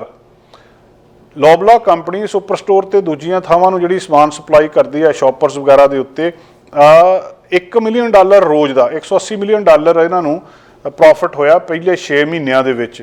ਮੈਟਰੋ ਇਨਕਾਰਪੋਰੇਸ਼ਨ ਦੇ ਵਿੱਚ ਜਿਹੜਾ ਗ੍ਰੋਸ ਪ੍ਰੋਫਿਟ ਉਹਨਾਂ ਦਾ 11 ਮਿਲੀਅਨ ਦੱਸਦੇ ਆ, ਜਿਹੜਾ ਉਹਨਾਂ ਦੇ ਬੈਸਟ ਪਰਫਾਰਮੈਂਸ ਤੋਂ ਥੱਲੇ ਆ ਪਿਛਲੇ 5 ਸਾਲਾਂ ਦੇ ਵਿੱਚ। ਪਰ ਇਹ ਸਾਰੀਆਂ ਕੰਪਨੀਆਂ ਜਿਹੜੀਆਂ ਨੇ ਇਹਨਾਂ ਦਾ ਜਾਂ ਅੰਪਾਇਰ ਕੰਪਨੀ ਲਿਮਟਿਡ ਆ ਜਿਹੜੀ ਇਹਨਾਂ ਦੀ ਪੇਰੈਂਟ ਕੰਪਨੀ ਆ ਸੌਬਜ਼ੇ ਦੀ, ਉਹਦਾ ਵੀ ਪ੍ਰੋਫਿਟ ਆ। ਹੁਣ ਇਹਦੇ ਵਿੱਚੋਂ ਡਿਟੇਲ ਅੱਗੇ ਇਹ ਨਹੀਂ ਮਿਲ ਰਹੀ ਕਿ ਹੁਣ ਜੇ ਕਿਸੇ ਸਟੋਰ ਦੇ ਉੱਤੇ ਤੁਸੀਂ ਜਾਂਦੇ ਹੋ ਇੱਥੋਂ ਲੈਣ, ਉੱਥੇ ਤੇ ਲਿਪਸਟਿਕ ਵੀ ਮਿਲਦੀ ਆ ਤੇ ਉੱਥੇ ਜਿਹੜੀਆਂ ਇਹ ਸਬਜ਼ੀਆਂ ਵੀ ਮਿਲਦੀਆਂ, ਇਹਨਾਂ ਦੀ ਜਿਹੜੀ ਪ੍ਰੋਫਿਟ ਆ ਉਹ ਇਕੱਠਾ ਹੋਇਆ ਕੰਪਨੀ ਨੂੰ। ਹੁਣ ਇਹਨੂੰ ਤੋੜ ਕੇ ਨਹੀਂ ਪਤਾ ਲੱਗ ਰਿਹਾ, ਉਹ ਅਲੱਗ-ਅਲੱਗ ਨਹੀਂ ਪਤਾ ਲੱਗ ਰਿਹਾ ਕਿ ਫੂਡ ਪ੍ਰੋਡਕਟਸ ਦੇ ਵਿੱਚੋਂ ਕਿੰਨਾ ਫਾਇਦਾ ਹੋਇਆ ਜਾਂ ਦੂਜਿਆਂ ਦੇ ਵਿੱਚੋਂ ਕਿੰਨਾ ਫਾਇਦਾ ਹੋਇਆ। ਜਿਹੜੇ ਮਾਹਰ ਆ ਉਹ ਕਹਿੰਦੇ ਅਸੀਂ ਤਾਂ ਇੰਨਾ ਦੱਸ ਰਹੇ ਹਾਂ ਕਿ ਇਹਨਾਂ 3 ਕੰਪਨੀਆਂ ਨੂੰ ਫਾਇਦਾ ਹੋਇਆ ਔਰ ਵੱਡਾ ਫਾਇਦਾ ਹੋਇਆ, ਪਰ ਇਹ ਨਹੀਂ ਪਤਾ ਹੋ ਸਕਦਾ ਇਸ ਸਮੇਂ ਦੇ ਵਿੱਚ ਲੋਕ ਜਿਹੜੇ ਆ ਉਹ ਦੂਜੀਆਂ ਚੀਜ਼ਾਂ ਜ਼ਿਆਦਾ ਖਰੀਦਣ ਲੱਗ ਪਏ ਹੋਣ ਜਾਂ ਉਹ ਚੀਜ਼ਾਂ ਮਹਿੰਗੀਆਂ ਹੋ ਗਈਆਂ ਹੋਣ। ਜਿਹੜੀਆਂ ਸ਼ੌਪਰ ਡਰੱਗ ਆ ਜਾਂ ਮਾਰਟ ਚੇਨ ਆ ਜਾਂ ਦੂਜੀਆਂ ਚੀਜ਼ਾਂ ਹੈਗੀਆਂ ਆ, ਡਰੱਗ ਸਟੋਰਸ ਹੈਗੇ ਆ, ਗਰੋਸਰੀ ਸਟੋਰਸ ਹੈਗੇ ਆ, ਇਹਨਾਂ ਦੇ ਉੱਤੇ ਸਾਰਾ ਕੁਝ ਜਿਹੜਾ ਬਿਊਟੀ ਦਾ ਸਮਾਨ ਵੀ ਮਿਲਦਾ, ਹੈਲਥ ਬਿਊਟੀ ਦਾ, ਤੇ ਜਿਹੜੀਆਂ ਜਨਰਲ ਚੀਜ਼ਾਂ ਵੀ ਹੈਗੀਆਂ, ਪਰ ਜਿਹੜਾ ਪ੍ਰੋਫਿਟ ਆ ਉਹਨਾਂ ਸਾਰਿਆਂ ਦਾ ਇਕੱਠਾ ਦੱਸਿਆ ਜਾ ਰਿਹਾ। ਹੁਣ ਇਹ ਸਮਝ ਨਹੀਂ ਆ ਰਿਹਾ, ਪਰ ਹੁਣ ਇਹ ਜਿਹੜੀ ਰਿਪੋਰਟ ਆ ਇਹ ਕਹਿ ਰਹੀ ਆ ਕਿ ਸਾਨੂੰ ਇਹਨਾਂ ਗਰੋਸਰੀ ਸੈਕਟਰਸ ਦੇ ਵਿੱਚ ਜ਼ਿਆਦਾ ਟਰਾਂਸਪੇਰੈਂਸੀ ਚਾਹੀਦੀ ਆ, ਜ਼ਿਆਦਾ ਸਾਨੂੰ ਚੀਜ਼ਾਂ ਜਿਹੜੀਆਂ ਉਹ ਪਤਾ ਹੋਣੀਆਂ ਚਾਹੀਦੀਆਂ ਆ ਕਿ ਜਿਹੜਾ ਮਤਲਬ। ਪਰ ਹੁਣ ਇੱਕ ਫੂਡ ਵੇਚਣਾ ਤੇ ਜਿਹੜੀ ਲਿਪਸਟਿਕ ਵੇਚਣੀ ਆ, ਇਹਨਾਂ ਦੋਵਾਂ ਦੇ ਵਿੱਚ ਫਰਕ ਉਹ ਕਹਿੰਦੇ ਹੋਊਗਾ ਕਿਤੇ ਨਾ ਕਿਤੇ। ਸਾਨੂੰ ਕੰਜ਼ਿਊਮਰ ਕਿੰਨੀ ਮਨੀ ਕਿਹੜੇ ਪਾਸੇ ਪ੍ਰੋਡਕਟ ਦੇ ਉੱਤੇ ਜ਼ਿਆਦਾ ਸਪੈਂਡ ਕਰ ਰਿਹਾ ਤੇ ਜਿਹੜਾ ਮੁੜ ਕੇ ਉਹਦਾ ਗ੍ਰੋਸ ਪ੍ਰੋਫਿਟ ਵਧ ਰਿਹਾ, ਇਹ ਸਾਨੂੰ ਪਤਾ ਹੋਣਾ ਚਾਹੀਦਾ। ਫਿਰ ਹੀ ਕਿਸੇ ਫੈਸਲੇ ਦੇ ਉੱਤੇ ਪਹੁੰਚਿਆ ਜਾ ਸਕਦਾ ਆ ਕਿ ਇਹਨਾਂ ਕੰਪਨੀਆਂ ਨੇ ਕੋਈ ਫੂਡ ਦੀਆਂ ਆਪਣੀਆਂ ਕੀਮਤਾਂ ਵਧਾ ਦਿੱਤੀਆਂ ਜਾਂ ਪਿੱਛੋਂ ਜ਼ਿਆਦਾ ਵਧੀਆਂ ਆ। ਜਿਹੜੇ ਸਾਡੇ ਜਿਹੜੇ NDP ਆਗੂ ਨੇ, ਫੈਡਰਲ NDP ਦੇ ਜਗਮੀਤ ਸਿੰਘ ਹੁਣੀ, ਉਹਨਾਂ ਨੇ ਵੀ ਕਿਹਾ ਸੀ ਕਿ ਇਹਨਾਂ ਦੇ ਉੱਤੇ ਰਿਵਿਊ ਕੀਤਾ ਜਾਵੇ, ਇਹਦੀ ਗੱਲਬਾਤ ਸਾਹਮਣੇ ਲਿਆਂਦੀ ਜਾਵੇ ਵੀ ਕਿ ਇਹਨਾਂ ਨੇ ਕਿਤੇ ਆਪਣੀਆਂ ਕੀਮਤਾਂ ਆਪਣੇ ਆਪ ਗਰੋਸਰੀ ਸਟੋਰਾਂ ਨੇ ਤਾਂ ਨਹੀਂ ਵਧਾ ਦਿੱਤੀਆਂ। ਰਿਪੋਰਟ ਦੇ ਵਿੱਚ ਇਹਨਾਂ ਦਾ ਅੱਜ ਪਤਾ ਲੱਗ ਗਿਆ ਕਿ ਜਿਹੜਾ ਬਹੁਤ ਸਾਰੀਆਂ ਕੀਮਤਾਂ ਜਿਹੜੀਆਂ ਪ੍ਰੋਫਿਟ ਇਹਨਾਂ ਦਾ ਬਹੁਤ ਜ਼ਿਆਦਾ ਪਿਛਲੇ ਸਮੇਂ ਦੇ ਵਿੱਚ ਵਧਿਆ, ਪਰ ਉਹ ਪ੍ਰੋਫਿਟ ਕਿਹੜੇ ਸੈਕਸ਼ਨ ਦੇ ਵਿੱਚੋਂ ਹੋਇਆ, ਫੂਡ ਵਾਲੇ ਵਿੱਚੋਂ, ਜਿਹੜੀਆਂ ਹੈਲਥ ਐਂਡ ਬਿਊਟੀ ਪ੍ਰੋਡਕਟਸ ਵਾਲੇ ਵਿੱਚੋਂ, ਹੋਰ ਚੀਜ਼ਾਂ ਦੇ ਵਿੱਚੋਂ, ਇਹ ਗੱਲਬਾਤ ਕਲੀਅਰ ਨਹੀਂ ਹੋਈ। ਇਹ ਜੇਕਰ ਹੋਰ ਟਰਾਂਸਪੇਰੈਂਸੀ ਹੋਊਗੀ ਤਾਂ ਜਿਹੜੇ ਕੈਨੇਡਾ ਵਾਸੀ ਉਹਨਾਂ ਨੂੰ ਗੱਲ ਹੋਰ ਜ਼ਿਆਦਾ ਸਾਫ਼ ਹੋ ਸਕੂਗੀ ਕਿ ਕਿਹੜੇ ਪਾਸੇ ਜ਼ਿਆਦਾ ਫਾਇਦਾ ਹੋਇਆ, ਤਾਂ ਕਿ ਫੇਰ ਹੀ ਪਤਾ ਲੱਗ ਸਕੂਗਾ ਕਿ ਜਿਹੜੇ ਇਹ ਸਟੋਰ ਨੇ ਇਹਨਾਂ ਨੇ ਆਪ ਜਾਣਬੁੱਝ ਕੇ ਖਾਣ ਪੀਣ ਦੀਆਂ ਕੀਮਤਾਂ ਵਧਾਈਆਂ ਆ ਜਾਂ ਸੱਚਮੁੱਚ ਹੀ ਇਸ ਵੇਲੇ ਮਹਿੰਗਾਈ ਕਾਰਨ ਕੀਮਤਾਂ ਦੇ ਵਿੱਚ ਵਾਧਾ ਹੋਇਆ। ਕੈਨੇਡੀਅਨ ਇੰਪਲੋਇਰਸ ਇਸ ਵੇਲੇ ਚਿੰਤਤ ਨੇ। ਕਾਮੇ ਉਹਨਾਂ ਨੂੰ ਕਿਸੇ ਨਾ ਕਿਸੇ ਤਰ੍ਹਾਂ ਉਹਨਾਂ ਨੂੰ ਰੋਕਣ ਦੇ ਲਈ ਉਹਨਾਂ ਦੀ ਫਿਕਰ ਆ ਕਿ ਕਾਮੇ ਸਾਡੇ ਕੋਲ ਰਹਿਣ। ਅੱਗੇ ਸੀਜ਼ਨ ਇਸ ਤਰ੍ਹਾਂ ਦਾ ਆ ਰਿਹਾ ਜਿੱਥੇ ਕਾਮਿਆਂ ਦੀ ਲੋੜ ਆ, ਲੇਬਰ ਸ਼ਾਰਟੇਜ ਸਾਰੇ ਚੱਲ ਰਹੀ ਆ। ਇੱਕ ਸਰਵੇ ਕੀਤਾ ਗਿਆ ਜਿਹੜਾ ਇਹ ਦੱਸਦਾ ਆ ਕਿ ਇਸ ਵੇਲੇ ਜਿਹੜੇ 5 ਦੇ ਵਿੱਚੋਂ 4 ਇੰਪਲੋਇਰ ਨੇ, ਜਾਣੀ ਕਿ ਬਿਜ਼ਨਸ ਵਾਲੇ ਨੇ, ਜਾਣੀ ਕਿ ਮਾਲਕ ਨੇ, ਉਹਨਾਂ ਨੂੰ ਇਸ ਕੰਪੀਟੀਟਿਵ ਲੇਬਰ ਮਾਰਕੀਟ ਦੇ ਵਿੱਚ ਫਿਕਰ ਪਿਆ ਆ ਕਿ ਜਿਹੜੇ ਆਪਣੇ EMPLOYE ਆ ਉਹਨਾਂ ਨੂੰ ਸਾਂਭ ਕੇ ਕਿੱਦਾਂ ਰੱਖਣਾ, ਇਹ ਕੰਮ ਛੱਡ ਕੇ ਕਿਤੇ ਹੋਰ ਨਾ ਚਲੇ ਜਾਣ। 2/3 ਜਿਹੜੇ ਮਾਲਕ ਨੇ ਉਹਨਾਂ ਨੂੰ ਇਹ ਫਿਕਰ ਪਿਆ ਆ ਕਿ EMPLOYE ਪ੍ਰੋਡਕਟੀਵਿਟੀ ਜ਼ਿਆਦਾ ਦੇਣ, ਜ਼ਿਆਦਾ ਕੰਮ ਕਰਨ, ਜਾਂ ਜਿੰਨੀ ਪ੍ਰੋਡਕਟੀਵਿਟੀ ਚਾਹੀਦੀ ਆ ਉਨੀ ਪ੍ਰੋਡਕਟੀਵਿਟੀ ਨਹੀਂ ਹੋ ਰਹੀ। ਇਹ ਵੀ ਉਹਨਾਂ ਨੂੰ ਪਤਾ ਆ ਕਿ ਜਿਹੜੇ EMPLOYERS ਨੇ ਉਹ ਇਸ ਵੇਲੇ ਇਸ ਗੱਲ ਤੋਂ ਚਿੰਤਤ ਨੇ ਕਿ ਜਿਹੜੇ ਉਹਨਾਂ ਦੇ ਵਰਕਰ ਨੇ ਉਹ ਬਰਨਆਊਟ ਨੇ, ਥੱਕ ਚੁੱਕੇ ਨੇ ਪੂਰੀ ਤਰ੍ਹਾਂ। ਚਾਹੇ ਤੇ ਉਹਨਾਂ ਦੇ ਕੋਲ ਜਿਹੜਾ ਹੈਗਾ ਆ ਜਿਹੜਾ ਸਿੱਧਾ ਕੁਝ ਸਾਲਾਂ ਦਾ ਜਿਹੜਾ ਤਜਰਬਾ ਵੀ ਹੈਗਾ, ਪਰ ਜ਼ਿਆਦਾ ਕੰਮ ਕਰਕੇ ਉਹ ਥੱਕ ਚੁੱਕੇ ਆ। ਸਰਵੇ ਇਹ ਵੀ ਦੱਸ ਰਿਹਾ ਕਿ EMPLOYERS ਇਸ ਵੇਲੇ ਜਿਹੜੀ EMPLOYEES ਦੀਆਂ ਜਿਹੜੀਆਂ ਉਹਦੀਆਂ ਆਰਥਿਕ ਲੋੜਾਂ ਨੇ, ਇੰਟਰਸਟ ਰੇਟ ਵਧਣ ਕਰਕੇ, ਮਹਿੰਗਾਈ ਵਧਣ ਕਰਕੇ, ਉਹਦੇ ਕਰਕੇ ਵੀ ਚਿੰਤਤ ਨੇ। ਮਤਲਬ ਜਿਹੜਾ EMPLOYE ਆ ਕੰਮ ਆਇਆ, ਕੰਮ ਤੇ ਗਿਆ, ਉਹ ਤਾਂ ਚਿੰਤਤ ਹੈਗਾ ਹੀ ਆ ਇਸ ਗੱਲ ਕਰਕੇ ਵੀ ਮੇਰੇ ਖਰਚੇ ਕਿੱਥੋਂ ਪੂਰੇ ਹੋਣੇ। ਜਿਹੜਾ ਉਹਦਾ EMPLOYER ਆ, ਜਿਹਨੇ ਉਹਨੂੰ ਕੰਮ ਦਿੱਤਾ, ਜਿਹੜਾ ਕੰਪਨੀ, ਫੈਕਟਰੀ, ਕਿਸੇ ਬਿਜ਼ਨਸ ਦਾ ਮਾਲਕ ਆ, ਉਹ ਵੀ ਇਸ ਗੱਲ ਤੋਂ ਫਿਕਰਮੰਦ ਆ ਕਿ ਉਹਦੇ ਵਰਕਰ ਦੇ ਉੱਤੇ ਇਸ ਵੇਲੇ ਸਟ੍ਰੈਸ ਆ, ਟੈਨਸ਼ਨ ਆ, ਤੇ ਇਹਨੇ ਫਿਰ ਕਿਸ ਤਰ੍ਹਾਂ ਮੇਰੇ ਕੋਲ ਰਹਿਣਾ ਆ, ਜਾਂ ਪ੍ਰੋਡਕਟੀਵਿਟੀ ਕਿਸ ਤਰੀਕੇ ਦੇ ਨਾਲ ਮੈਨੂੰ ਦੇਣੀ ਆ। ਤੇ ਕਿਉਂਕਿ ਪਹਿਲਾਂ ਖਬਰ ਇਹ ਆਈ ਸੀ ਕਿ ਇਸ ਵੇਲੇ ਜਿਹੜੇ ਲੋਕ ਕੰਮ ਕਰਨ ਵਾਲੇ ਨੇ ਉਹਨਾਂ ਦੀ ਪ੍ਰੋਡਕਟੀਵਿਟੀ ਦੇ ਉੱਤੇ ਵੱਡਾ ਅਸਰ ਪੈ ਰਿਹਾ ਇਸ ਚਿੰਤਾ ਦਾ, ਫਾਈਨੈਂਸ਼ੀਅਲ ਸਟ੍ਰੈਸ ਦਾ, ਕਿ ਜਿਹੜੇ ਬੋਝ ਨੇ ਇਹ ਉਹਨਾਂ ਦੇ ਮਨ ਦੇ ਉੱਤੇ ਪੈ ਰਹੇ ਨੇ ਕਿ ਕਿਸ ਤਰੀਕੇ ਨਾਲ ਉਹਨਾਂ ਨੇ ਇਸ ਜਿਹੜਾ ਆਪਣੇ ਫਾਈਨੈਂਸਿਸ ਨੂੰ ਕਿੱਦਾਂ ਪੂਰਾ ਕਰਨਾ। ਤੇ ਜਦੋਂ ਕੰਮ ਦੇ ਉੱਤੇ ਉਹ ਇਸ ਗੱਲ ਬਾਰੇ ਸੋਚਦੇ ਆ ਤਾਂ ਕੰਮ ਦੇ ਉੱਤੇ, ਪ੍ਰੋਡਕਟੀਵਿਟੀ ਦੇ ਉੱਤੇ ਸਿੱਧਾ ਅਸਰ ਪੈਂਦਾ ਹੈ। ਸੋ ਇੰਟਰਸਟ ਰੇਟ ਇਸ ਵੇਲੇ ਵਧਣ ਦੇ ਬਾਵਜੂਦ ਵੀ ਆਪਾਂ ਨੂੰ ਪਤਾ ਹੈ ਕਿ ਜਿਹੜੀਆਂ ਮਹਿੰਗਾਈ ਆ ਉਹ ਥੱਲੇ ਨਹੀਂ ਆਈ। ਦੂਜੇ ਪਾਸੇ ਜਿਹੜਾ ਇਕੋਨਮੀ ਦੇ ਵਿੱਚ ਹੋਰ ਨੌਕਰੀਆਂ ਲਗਾਤਾਰ ਐਡ ਹੋ ਰਹੀਆਂ ਆ। ਅਨਐਮਪਲੋਇਮੈਂਟ ਰੇਟ ਜਿਹੜਾ 5.2 ਦੇ ਉੱਤੇ ਚਲਿਆ ਗਿਆ ਆ, ਤੇ ਸਤੰਬਰ ਦੇ ਵਿੱਚ 21,000 ਹੋਰ ਨੌਕਰੀਆਂ ਐਡ ਹੋਈਆਂ ਸੀ। ਦੋਵੇਂ ਗੱਲਾਂ ਆਪਸ ਦੇ ਵਿੱਚ ਹਾਲਾਂਕਿ ਇੱਕ ਦੂਜੇ ਦੇ ਵਿਰੋਧੀ ਲੱਗਦੀਆਂ। ਇੱਕ ਪਾਸੇ ਕਹਿ ਰਿਹਾ ਕਿ ਰਿਸੈਸ਼ਨ ਆ ਜਾਣਾ, ਤੇ ਦੂਜੇ ਪਾਸੇ ਇਹ ਕਹਿ ਰਿਹਾ ਕਿ ਸਾਨੂੰ ਵਰਕਰ ਨਹੀਂ ਲੱਭ ਰਿਹਾ। ਰਿਸੈਸ਼ਨ ਦੀ ਤਾਂ ਸਿੱਧੀ ਨਿਸ਼ਾਨੀ ਇਹ ਹੁੰਦੀ ਆ ਵੀ ਕੰਮ ਨਹੀਂ ਹੁੰਦਾ, ਕੰਮ ਰੁਕ ਜਾਂਦੇ ਆ, ਮਾਰਕੀਟ ਖੜੀ ਹੋ ਜਾਂਦੀ ਆ, ਤੇ ਕੰਮ ਹੁੰਦਾ ਨਹੀਂ। ਲੋਕ ਆਪ ਕਹਿੰਦੇ ਕਿ ਸਾਨੂੰ ਕੰਮ ਤੇ ਲੈ ਜਾਓ, ਮਸੀਂ ਕੰਮ ਮਿਲਦਾ ਹੁੰਦਾ। ਪਰ ਇਸ ਵੇਲੇ ਹਾਲਤ ਜਿਹੜੀ ਆ ਉਹ ਪੁੱਠੇ ਪਾਸੇ ਨੂੰ ਚੱਲੀ ਆ, ਕੰਮ ਹੀ ਨਹੀਂ ਮਿਲ ਰਹੇ, ਤੇ ਦੂਜੇ ਪਾਸੇ ਮਹਿੰਗਾਈ ਵੀ ਲਗਾਤਾਰ ਵੱਧ ਰਹੀ ਹੈ, ਇੰਟਰਸਟ ਰੇਟ ਵੀ ਲਗਾਤਾਰ ਵੱਧ ਰਹੇ ਆ। ਪਰ ਲੋਕ ਇਸ ਵੇਲੇ ਆਪਣੇ ਇਹਨਾਂ ਫਾਈਨੈਂਸਿਸ ਨੂੰ ਲੈ ਕੇ ਚਿੰਤਤ ਨੇ, ਤੇ ਜਿਹੜੇ EMPLOYER ਨੇ ਉਹ ਵੀ ਆਪਣੇ EMPLOYEES ਦੀਆਂ ਇਹਨਾਂ ਚਿੰਤਾਵਾਂ ਨੂੰ ਲੈ ਕੇ ਫਿਕਰ ਵਿੱਚ ਨੇ। ਯਾਤਰਾਵਾਂ ਜਦੋਂ ਲੋਕ ਕਰਦੇ ਆ, ਫਲਾਈਟ ਦੇ ਵਿੱਚ ਜਾਂਦੇ ਆ, ਤਾਂ ਬਹੁਤ ਵਾਰੀ ਉਹਨਾਂ ਨੂੰ ਟਾਈਮ ਲੱਗਦਾ, ਸਿਕਿਉਰਿਟੀ ਦੀ ਲਾਈਨ ਦੇ ਵਿੱਚ ਬਹੁਤ ਲੰਬਾ ਸਮਾਂ ਉਹਨਾਂ ਨੂੰ ਖੜ੍ਹਨਾ ਪੈਂਦਾ। ਹੁਣ ਪੀਅਰਸਨ ਏਅਰਪੋਰਟ ਜਿਹੜਾ ਟੋਰਾਂਟੋ ਦੇ ਵਿੱਚ ਆ, ਟੋਰਾਂਟੋ ਦਾ ਮੇਨ ਏਅਰਪੋਰਟ ਆ, ਦੁਨੀਆ ਦੇ ਕੁਝ ਪ੍ਰਸਿੱਧ ਏਅਰਪੋਰਟਸ ਦੇ ਵਿੱਚੋਂ ਇੱਕ ਏਅਰਪੋਰਟ ਇਹ ਆ, ਤੇ ਉਹਦੇ ਵਿੱਚ ਉਹਨਾਂ ਨੇ ਇੱਕ ਨਵਾਂ ਸਿਸਟਮ ਸ਼ੁਰੂ ਕੀਤਾ ਕਿ ਸਿਕਿਉਰਿਟੀ ਦੀ ਲਾਈਨ ਦੇ ਵਿੱਚ ਉਹ ਆਪਣੀ ਜਗ੍ਹਾ ਬੁੱਕ ਕਰਵਾ ਸਕਦੇ ਆ। ਟੋਰਾਂਟੋ ਜਿਹੜਾ ਪੀਅਰਸਨ ਏਅਰਪੋਰਟ ਵੱਲੋਂ ਵਰਚੁਅਲ ਬੁਕਿੰਗ ਸ਼ੁਰੂ ਕੀਤੀ ਜਾ ਰਹੀ ਆ।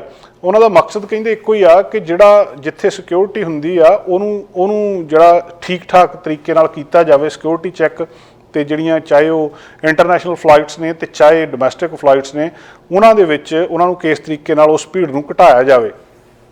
ਭੀੜ ਬਹੁਤ ਜ਼ਿਆਦਾ ਵੱਧ ਗਈ ਸੀ। ਜਿਹੜੀ ਗ੍ਰੇਟਰ ਟੋਰਾਂਟੋ ਏਅਰਪੋਰਟਸ ਅਥਾਰਟੀ ਆ, ਉਹਨਾਂ ਦੇ ਪ੍ਰੈਜ਼ੀਡੈਂਟ ਤੇ CEO ਹੈਗੇ, ਉਹਨਾਂ ਨੇ ਦੱਸਿਆ ਕਿ ਹੁਣ ਅੱਗੇ ਸੀਜ਼ਨ ਆ ਰਿਹਾ ਛੁੱਟੀਆਂ ਦਾ, ਤੇ ਇਹਦੇ ਵਿੱਚ ਲੋਕਾਂ ਨੇ ਟਰੈਵਲ ਬਹੁਤ ਕਰਨਾ ਹੁੰਦਾ। ਕੁਦਰਤੀ ਤੌਰ ਤੇ ਲੋਕ ਜ਼ਿਆਦਾ ਟਰੈਵਲ ਕਰਦੇ ਆ, ਤੇ ਉਹ ਚਾਹੁੰਦੇ ਆ ਕਿ ਇਹਨਾਂ ਨੂੰ ਕਿਸੇ ਨਾ ਕਿਸੇ ਤਰ੍ਹਾਂ ਸਾਂਭਿਆ ਜਾਵੇ। ਪਿਛਲੀਆਂ ਗਰਮੀਆਂ ਦੇ ਵਿੱਚ ਜਦੋਂ ਲੋਕ ਮਹਾਮਾਰੀ ਤੋਂ ਬਾਅਦ ਇੱਕ ਵਾਰੀ ਸਿੱਧੇ ਆਏ ਸੀ, ਏਅਰਪੋਰਟਾਂ ਦੇ ਉੱਤੇ ਸਟਾਫ ਦੀ ਘਾਟ ਸੀ। ਸਟਾਫ ਦੀ ਘਾਟ ਕਰਕੇ ਲਾਈਨਾਂ ਲੰਬੀਆਂ ਲੱਗ ਗਈਆਂ। ਲਾਈਨਾਂ ਲੱਗਣ ਤੋਂ ਬਾਅਦ ਹੋਰ ਬਹੁਤ ਕੁਝ ਹੋ ਗਿਆ, ਲੋਕਾਂ ਦਾ ਸਮਾਨ ਗੁਆਚਣ ਲੱਗ ਪਿਆ ਸੀ। ਹੁਣ ਫਿਰ ਇੱਕ ਵਾਰੀ ਸੀਜ਼ਨ ਉਹ ਆ ਰਿਹਾ ਜਦੋਂ ਲੋਕਾਂ ਨੇ ਜ਼ਿਆਦਾ ਟਰੈਵਲ ਕਰਨਾ ਆ, ਤੇ ਉਹਦੇ ਵਿੱਚ ਹੁਣ ਕੋਸ਼ਿਸ਼ ਕੀਤੀ ਜਾ ਰਹੀ ਆ ਕਿ ਇਹਨੂੰ ਕਿਸੇ ਨਾ ਕਿਸੇ ਤਰ੍ਹਾਂ ਜਿਹੜਾ ਮਤਲਬ ਸਾਂਭਿਆ ਜਾਵੇ। ਦੁਨੀਆ ਦੇ ਵਿੱਚ ਬਹੁਤ ਸਾਰੇ ਏਅਰਪੋਰਟਸ ਆ ਜਿੱਥੇ ਬਹੁਤ ਦੇਰੀ ਦੇ ਨਾਲ ਫਲਾਈਟਾਂ ਚੱਲਦੀਆਂ ਸੀ ਜਾਂ ਫਲਾਈਟਾਂ ਡਿਲੇ ਬਹੁਤ ਜ਼ਿਆਦਾ ਹੋਈਆਂ। ਪੀਅਰਸਨ ਏਅਰਪੋਰਟ ਵੀ ਉਹਨਾਂ ਦੇ ਵਿੱਚੋਂ ਇੱਕ ਹੈਗਾ ਆ। ਹੁਣ ਇਹ ਰਿਜ਼ਰਵੇਸ਼ਨ ਕਹਿੰਦੇ ਆਨਲਾਈਨ ਕੀਤੀ ਜਾ ਸਕਦੀ ਆ ਕਿ ਤੁਸੀਂ ਜਦੋਂ ਜਾਣਾ ਆ ਉਹ ਤੋਂ 72 ਘੰਟੇ ਪਹਿਲਾਂ ਉੱਥੇ ਰਿਜ਼ਰਵੇਸ਼ਨ ਕਰਾ ਕੇ ਆਪਣਾ ਸਪੌਟ ਬੁੱਕ ਕਰ ਸਕਦੇ ਆ, ਤੇ ਉਹਦੇ ਟਾਈਮ ਹੋਣਗੇ ਉਹਦੇ ਵਿੱਚੋਂ ਆਪਣੀ ਤੁਸੀਂ ਚੋਣ ਕਰ ਸਕਦੇ ਆ। 15 ਮਿੰਟ ਪਹਿਲਾਂ ਉਹ ਚੈੱਕ ਇਨ ਪੁਆਇੰਟ ਤੇ ਪਹੁੰਚ ਜਾਓ ਤੇ ਤੁਹਾਡੀ ਵਾਰੀ ਹੋਊਗੀ ਤੇ ਤੁਸੀਂ ਘੱਟ ਸਮੇਂ ਦੇ ਵਿੱਚ ਅੱਗੇ ਜਿਹੜਾ ਉੱਥੇ ਚਲੇ ਜਾਓਗੇ। ਸਤੰਬਰ ਤੋਂ ਜਿਹੜੀ ਇਹਨਾਂ ਨੇ ਇੱਕ ਲਾਈਵ ਡੈਸ਼ਬੋਰਡ ਸ਼ੁਰੂ ਕੀਤਾ ਸੀ। ਉਹ ਡੈਸ਼ਬੋਰਡ ਦਾ ਮਤਲਬ ਕੀ ਆ ਕਿ ਜਦੋਂ ਉੱਥੇ ਸਿਕਿਉਰਿਟੀ ਚੈੱਕ ਹੁੰਦਾ ਆ, ਕਸਟਮ ਚੈੱਕ ਹੁੰਦਾ ਆ, ਜਾਂ ਚੈੱਕ ਇਨ ਕਾਊਂਟਰ ਹੁੰਦੇ ਆ, ਉਹ ਜਾਂ ਸਮਾਨ ਲਈ ਤੁਸੀਂ ਉਡੀਕ ਰਹੇ ਆ, ਉਹ ਕਿੰਨਾ ਟਾਈਮ ਲੱਗਣਾ ਉਹਦੀ ਐਕਚੁਅਲ ਜਾਣਕਾਰੀ ਤੁਹਾਨੂੰ ਨਾਲ ਮਿਲ ਰਹੀ ਸੀ। ਸੋ ਉੱਥੇ ਜਿਹੜੇ ਕੁਝ ਹੋਰ ਪ੍ਰੋਸੈਸਿੰਗ ਏਰੀਏ ਵੀ ਬਣਾਏ ਸੀਗੇ, ਤੇ ਇਸ ਵੇਲੇ ਵੀ ਉਹ ਜਿਹੜੀ ਕੋਸ਼ਿਸ਼ ਕਰ ਰਹੇ ਆ ਕਿ ਕਿਸੇ ਨਾ ਕਿਸੇ ਤਰ੍ਹਾਂ ਲੋਕਾਂ ਦਾ ਕੰਮਕਾਰ ਸੌਖਾ ਹੋ ਸਕੇ, ਲੋਕਾਂ ਨੂੰ ਉੱਥੇ ਟਾਈਮ ਨਾ ਲੱਗੇ, ਲੋਕ ਜਲਦੀ ਅੱਗੇ ਜਾ ਸਕਣ। ਇਸ ਕੰਮਾਂ ਦੇ ਲਈ ਬਹੁਤ ਸਾਰੀਆਂ ਸਹੂਲਤਾਂ ਜਿਹੜੀਆਂ ਆ ਉਹ ਏਅਰਪੋਰਟ ਦੇ ਰਹੇ ਨੇ, ਤੇ ਪੀਅਰਸਨ ਏਅਰਪੋਰਟ ਇਸ ਮਾਮਲੇ ਦੇ ਵਿੱਚ ਇੱਕ ਨਵੀਂ ਪਹਿਲ ਕਦਮੀ ਕਰ ਰਿਹਾ ਆ। ਯੂਨੀਲੀਵਰ ਕੰਪਨੀ ਦੇ ਸ਼ੈਂਪੂ ਸੀਗੇ ਰੀਕਾਲ ਕੀਤੇ ਗਏ ਸੀ। 15 ਕੁ ਲੱਖ ਸ਼ੈਂਪੂ ਪ੍ਰੋਡਕਟ ਸੀਗੇ ਜਿਹੜੇ ਦੇ ਵਿੱਚ ਕੈਂਸਰ ਕਾਜ਼ ਕਰਨ ਵਾਲੇ ਕੈਮੀਕਲ ਸੀਗੇ। ਇੱਕ ਸ਼ੈਂਪੂ ਯੂਨੀਲੀਵਰ ਕੰਪਨੀ ਦੁਆਰਾ ਕੈਨੇਡਾ ਦੇ ਵਿੱਚ ਲੋਕਾਂ ਨੇ ਵਰਤਿਆ, ਜਿਹਦੇ ਵਿੱਚ ਪਤਾ ਲੱਗਿਆ ਕਿ 1.5 ਮਿਲੀਅਨ ਪ੍ਰੋਡਕਟ ਜਿਹੜੇ ਨੇ ਉਹਨਾਂ ਦੇ ਵਿੱਚ ਕੈਂਸਰ ਪੈਦਾ ਕਰਨ ਵਾਲੇ ਕੁਝ ਰਸਾਇਣਕ ਪਦਾਰਥ ਨੇ। ਹੁਣ ਉਸ ਮਾਮਲੇ ਦੇ ਵਿੱਚ ਕਹਿੰਦੇ ਕੰਪਨੀ ਦੇ ਉੱਤੇ ਕੇਸ ਹੋਊਗਾ। ਹੈਲਥ ਕੈਨੇਡਾ ਨੇ ਇੱਕ ਰੀਕਾਲ ਇਸ਼ੂ ਕੀਤਾ ਸੀ ਅਕਤੂਬਰ ਦੇ ਵਿੱਚ, ਜਿਹਦੇ ਵਿੱਚ ਡਰਾਈ ਸ਼ੈਂਪੂ ਪ੍ਰੋਡਕਟ ਸੀਗੇ ਜਿਹੜੇ ਉਹਨਾਂ ਦੇ ਡਰੱਗ ਸਟੋਰ ਦੇ ਉੱਤੇ ਕਈ ਬ੍ਰਾਂਡ ਦੇ ਨਾਂ ਥੱਲੇ ਪਏ ਸੀ। ਡਵ, ਬੈਡ ਹੈਡ ਜਾਂ ਜਿਹੜਾ ਕੁਝ ਹੋਰ ਨਾਵਾਂ ਦੇ ਥੱਲੇ ਉਹ ਪ੍ਰੋਡਕਟ ਪਏ ਸੀ ਤੇ ਉਹਨਾਂ ਨੂੰ ਕਿਹਾ ਗਿਆ ਸੀ ਕਿ ਟਰੈਸਮੇ ਦਾ ਸੀਗੇ ਕੁਝ ਨਾਂ, ਕਿ ਇਹਨਾਂ ਦੇ ਵਿੱਚ ਕੈਮੀਕਲ ਇੱਕ ਕੋਈ ਬੈਂਜ਼ੀਨ ਕੈਮੀਕਲ ਆ ਜਿਹਦੇ ਕਰਕੇ ਕੈਂਸਰ ਹੋ ਰਿਹਾ ਹੈ। ਯੂਨੀਲੀਵਰ ਨੇ ਕਿਹਾ ਸੀ ਕਿ ਬੈਂਜ਼ੀਨ ਕਿ ਅਸੀਂ ਪ੍ਰੋਡਕਟ ਯੂਜ਼ ਨਹੀਂ ਕਰਦੇ ਤੇ ਉਹਦੇ ਵਿੱਚ ਚਲੇ ਗਿਆ ਆ ਤੇ ਉਹਨੂੰ ਫਿਰ ਰੀਕਾਲ ਇਸ਼ੂ ਕਰ ਦਿੱਤੀ ਸੀ ਕਿ ਤੁਸੀਂ ਜਿਹਦੇ ਕੋਲ ਵੀ ਉਹ ਸਾਰਾ ਕੁਝ ਹੈਗਾ ਆ ਉਹਨੂੰ ਤੁਸੀਂ ਵਾਪਸ ਭੇਜ ਦਿਓ। ਤੇ ਦੂਜਾ ਕਹਿੰਦੇ ਸੀ ਵੀ ਇਹ ਕਾਰਸੀਨੋਜੈਨਿਕ ਆ, ਇਹਦੇ ਨਾਲ ਕੈਂਸਰ ਹੋ ਸਕਦਾ ਆ, ਲਿਊਕੀਮੀਆ ਹੋ ਸਕਦਾ, ਲਾਈਫ ਥ੍ਰੈਟਨਿੰਗ ਹੋ ਸਕਦਾ, ਬਲੱਡ ਡਿਸਆਰਡਰ ਹੋ ਸਕਦੇ ਆ। ਹੁਣ ਉਸ ਮਾਮਲੇ ਦੇ ਵਿੱਚ ਜਿਹੜਾ ਆ ਇਹ ਗੱਲਬਾਤ ਅੱਗੇ ਚੱਲ ਰਹੀ ਆ ਕਿ ਕੰਪਨੀ ਦੇ ਉੱਤੇ ਜਿਹੜਾ ਲਾਸੂਟ ਹੋ ਸਕਦਾ, ਕੇਸ ਹੋ ਸਕਦਾ ਕਿ ਜੇ ਇਸ ਤਰੀਕੇ ਨਾਲ ਇਹ ਗਲਤੀ ਕੰਪਨੀ ਦੀ ਆ। ਕੰਪਨੀ ਨੇ ਹਾਲਾਂਕਿ ਇਮੀਡੀਏਟਲੀ ਐਡਵਾਈਜ਼ ਕਰ ਦਿੱਤਾ ਸੀ, ਲੋਕਾਂ ਨੂੰ ਵਾਪਸ ਸੱਦ ਲਿਆ ਸੀ ਕਿ ਤੁਸੀਂ ਵਾਪਸ ਆ ਜਾਓ ਤੇ ਜਿਹੜਾ ਜਿੱਥੇ ਇਹ ਪ੍ਰੋਡਕਟ ਪਏ ਆ ਚਾਹੇ ਕਿਸੇ ਸਟੋਰ ਦੇ ਉੱਤੇ ਪਿਆ ਉਹ ਵਾਪਸ ਭੇਜ ਦਿਓ। ਜੇ ਕੋਈ ਬੰਦਾ ਆਪਣੇ ਆਪ ਵਰਤ ਰਿਹਾ ਤਾਂ ਉਹ ਵੀ ਇਹਨੂੰ ਵਾਪਸ ਭੇਜ ਦੇਵੇ। ਇਸ ਮਾਮਲੇ ਦੇ ਵਿੱਚ ਉਹਨਾਂ ਨੇ ਇਹ ਜਿਹੜੀ ਮੰਗ ਕਰ ਦਿੱਤੀ ਸੀ, ਲੋਕਾਂ ਨੇ ਵਾਪਸ ਕਰ ਵੀ ਦਿੱਤੇ ਸੀ, ਪਰ ਫਿਰ ਵੀ ਲੱਗਦਾ ਕਿ ਹੁਣ ਕੰਪਨੀ ਦੇ ਉੱਤੇ ਲਾਸੂਟ ਫਾਈਲ ਕੀਤਾ ਜਾਊਗਾ। ਬਹੁਤ ਸਾਰੀਆਂ ਚਰਚਾਵਾਂ ਦੁਨੀਆ ਦੇ ਵਿੱਚ ਚੱਲਦੀਆਂ ਤੇ ਅੱਜ ਸਮੇਤ ਕੈਨੇਡਾ ਦੁਨੀਆ ਦੇ ਵਿੱਚ ਟਵਿੱਟਰ ਬਾਰੇ ਵੀ ਚਰਚਾਵਾਂ ਚੱਲ ਰਹੀਆਂ। ਟਵਿੱਟਰ ਇੱਕ ਸੋਸ਼ਲ ਮੀਡੀਆ ਪਲੇਟਫਾਰਮ ਆ, ਬਹੁਤ ਪਪੂਲਰ, ਤੀਜੇ ਚੌਥੇ ਨੰਬਰ ਦਾ ਜਿਹੜਾ ਮੋਸਟ ਪਪੂਲਰ ਪਲੇਟਫਾਰਮ ਹੈ ਇਸ ਵੇਲੇ ਟਵਿੱਟਰ ਆ। ਟਵਿੱਟਰ ਖਾਸ ਤੌਰ ਦੇ ਉੱਤੇ ਪਿਛਲੇ ਸਮੇਂ ਤੋਂ ਚਰਚਾ ਦੇ ਵਿੱਚ ਆ ਕਿ ਐਲਨ ਮਸਕ ਜਿਨ੍ਹਾਂ ਦੀ ਟੈਸਲਾ ਦੇ ਜਿਹੜੇ CEO ਨੇ ਤੇ ਉਹਨਾਂ ਨੇ ਇਹਨੂੰ ਦੁਨੀਆ ਦੇ ਅਮੀਰ ਵਿਅਕਤੀਆਂ ਦੇ ਵਿੱਚ ਇੱਕ ਵਿਅਕਤੀ, ਉਹਨਾਂ ਨੇ ਇਹਨੂੰ ਟਵਿੱਟਰ ਨੂੰ ਖਰੀਦ ਲਿਆ ਸੀ। ਤੇ ਹੁਣ ਆਉਣ ਵਾਲਾ ਸਮਾਂ ਜਿਹੜਾ ਸਾਰੇ ਦਾ ਸਾਰਾ ਦੱਸਦੇ ਕਿ ਸੋਸ਼ਲ ਮੀਡੀਆ ਦਾ ਹੀ ਆ। ਤੇ ਸੋਸ਼ਲ ਮੀਡੀਆ ਕਿਉਂਕਿ ਟਵਿੱਟਰ ਐਲਨ ਮਸਕ ਉਹਨਾਂ ਨੇ ਖਰੀਦ ਲਿਆ, ਇਹਦੇ ਤੋਂ ਬਾਅਦ ਇਹਦੇ 'ਚ ਵੱਡੀਆਂ ਤਬਦੀਲੀਆਂ ਹੋਣਗੀਆਂ ਤੇ ਦੁਨੀਆ ਦੀ ਸੋਸ਼ਲ ਮੀਡੀਆ ਦੀ ਇਸ ਦੁਨੀਆ ਦੇ ਵਿੱਚ ਵੀ ਇੱਕ ਵੱਡੀ ਤਬਦੀਲੀ ਹੋ ਸਕਦੀ ਹੈ।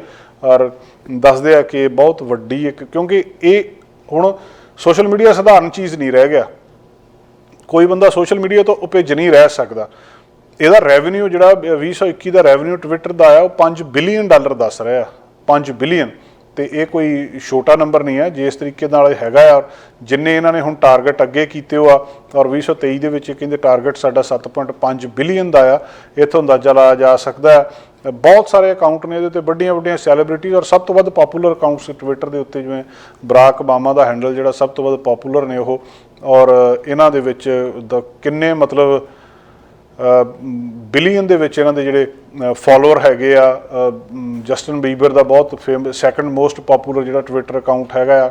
ਇਸੇ ਤਰ੍ਹਾਂ ਕੈਟੀ ਪੈਰੀ, ਰਿਹਾਨਾ ਤੇ ਹੋਰ ਜਿਹੜੇ ਹੈਗੇ ਆ। ਰੋਨਾਲਡੋ ਦਾ ਅਕਾਊਂਟ ਜਿਹੜਾ ਇਹਦੇ ਉੱਤੇ ਹੈਗਾ। ਦੁਨੀਆ ਦੇ ਸਭ ਤੋਂ ਵੱਡੇ ਨਾਂ ਇਹਦੇ ਉੱਤੇ ਨੇ। ਔਰ ਤੁਹਾਨੂੰ ਯਾਦ ਹੋਊਗਾ ਅਮਰੀਕਾ ਦੇ ਉਸ ਵੇਲੇ ਦੇ ਰਾਸ਼ਟਰਪਤੀ ਟਰੰਪ ਨੂੰ ਟਵਿੱਟਰ ਤੋਂ ਹਟਾਉਣਾ ਇੱਕ ਬਹੁਤ ਵੱਡੇ ਵਿਵਾਦ ਦਾ ਮੁੱਦਾ ਬਣਿਆ ਸੀ। ਤੇ ਇਸ ਵੇਲੇ ਵੀ ਲੋਕਾਂ ਦਾ ਸਭ ਤੋਂ ਵੱਡਾ ਸਵਾਲ ਇਹੀ ਹੈ ਕਿ ਐਲਨ ਮਸਕ ਟਰੰਪ ਦੇ ਅਕਾਊਂਟ ਨੂੰ ਵਾਪਸ ਲੈ ਆਉਣਗੇ ਜਾਂ ਕੀ ਹੋਊਗਾ ਇਸ ਮਾਮਲੇ ਦੇ ਵਿੱਚ।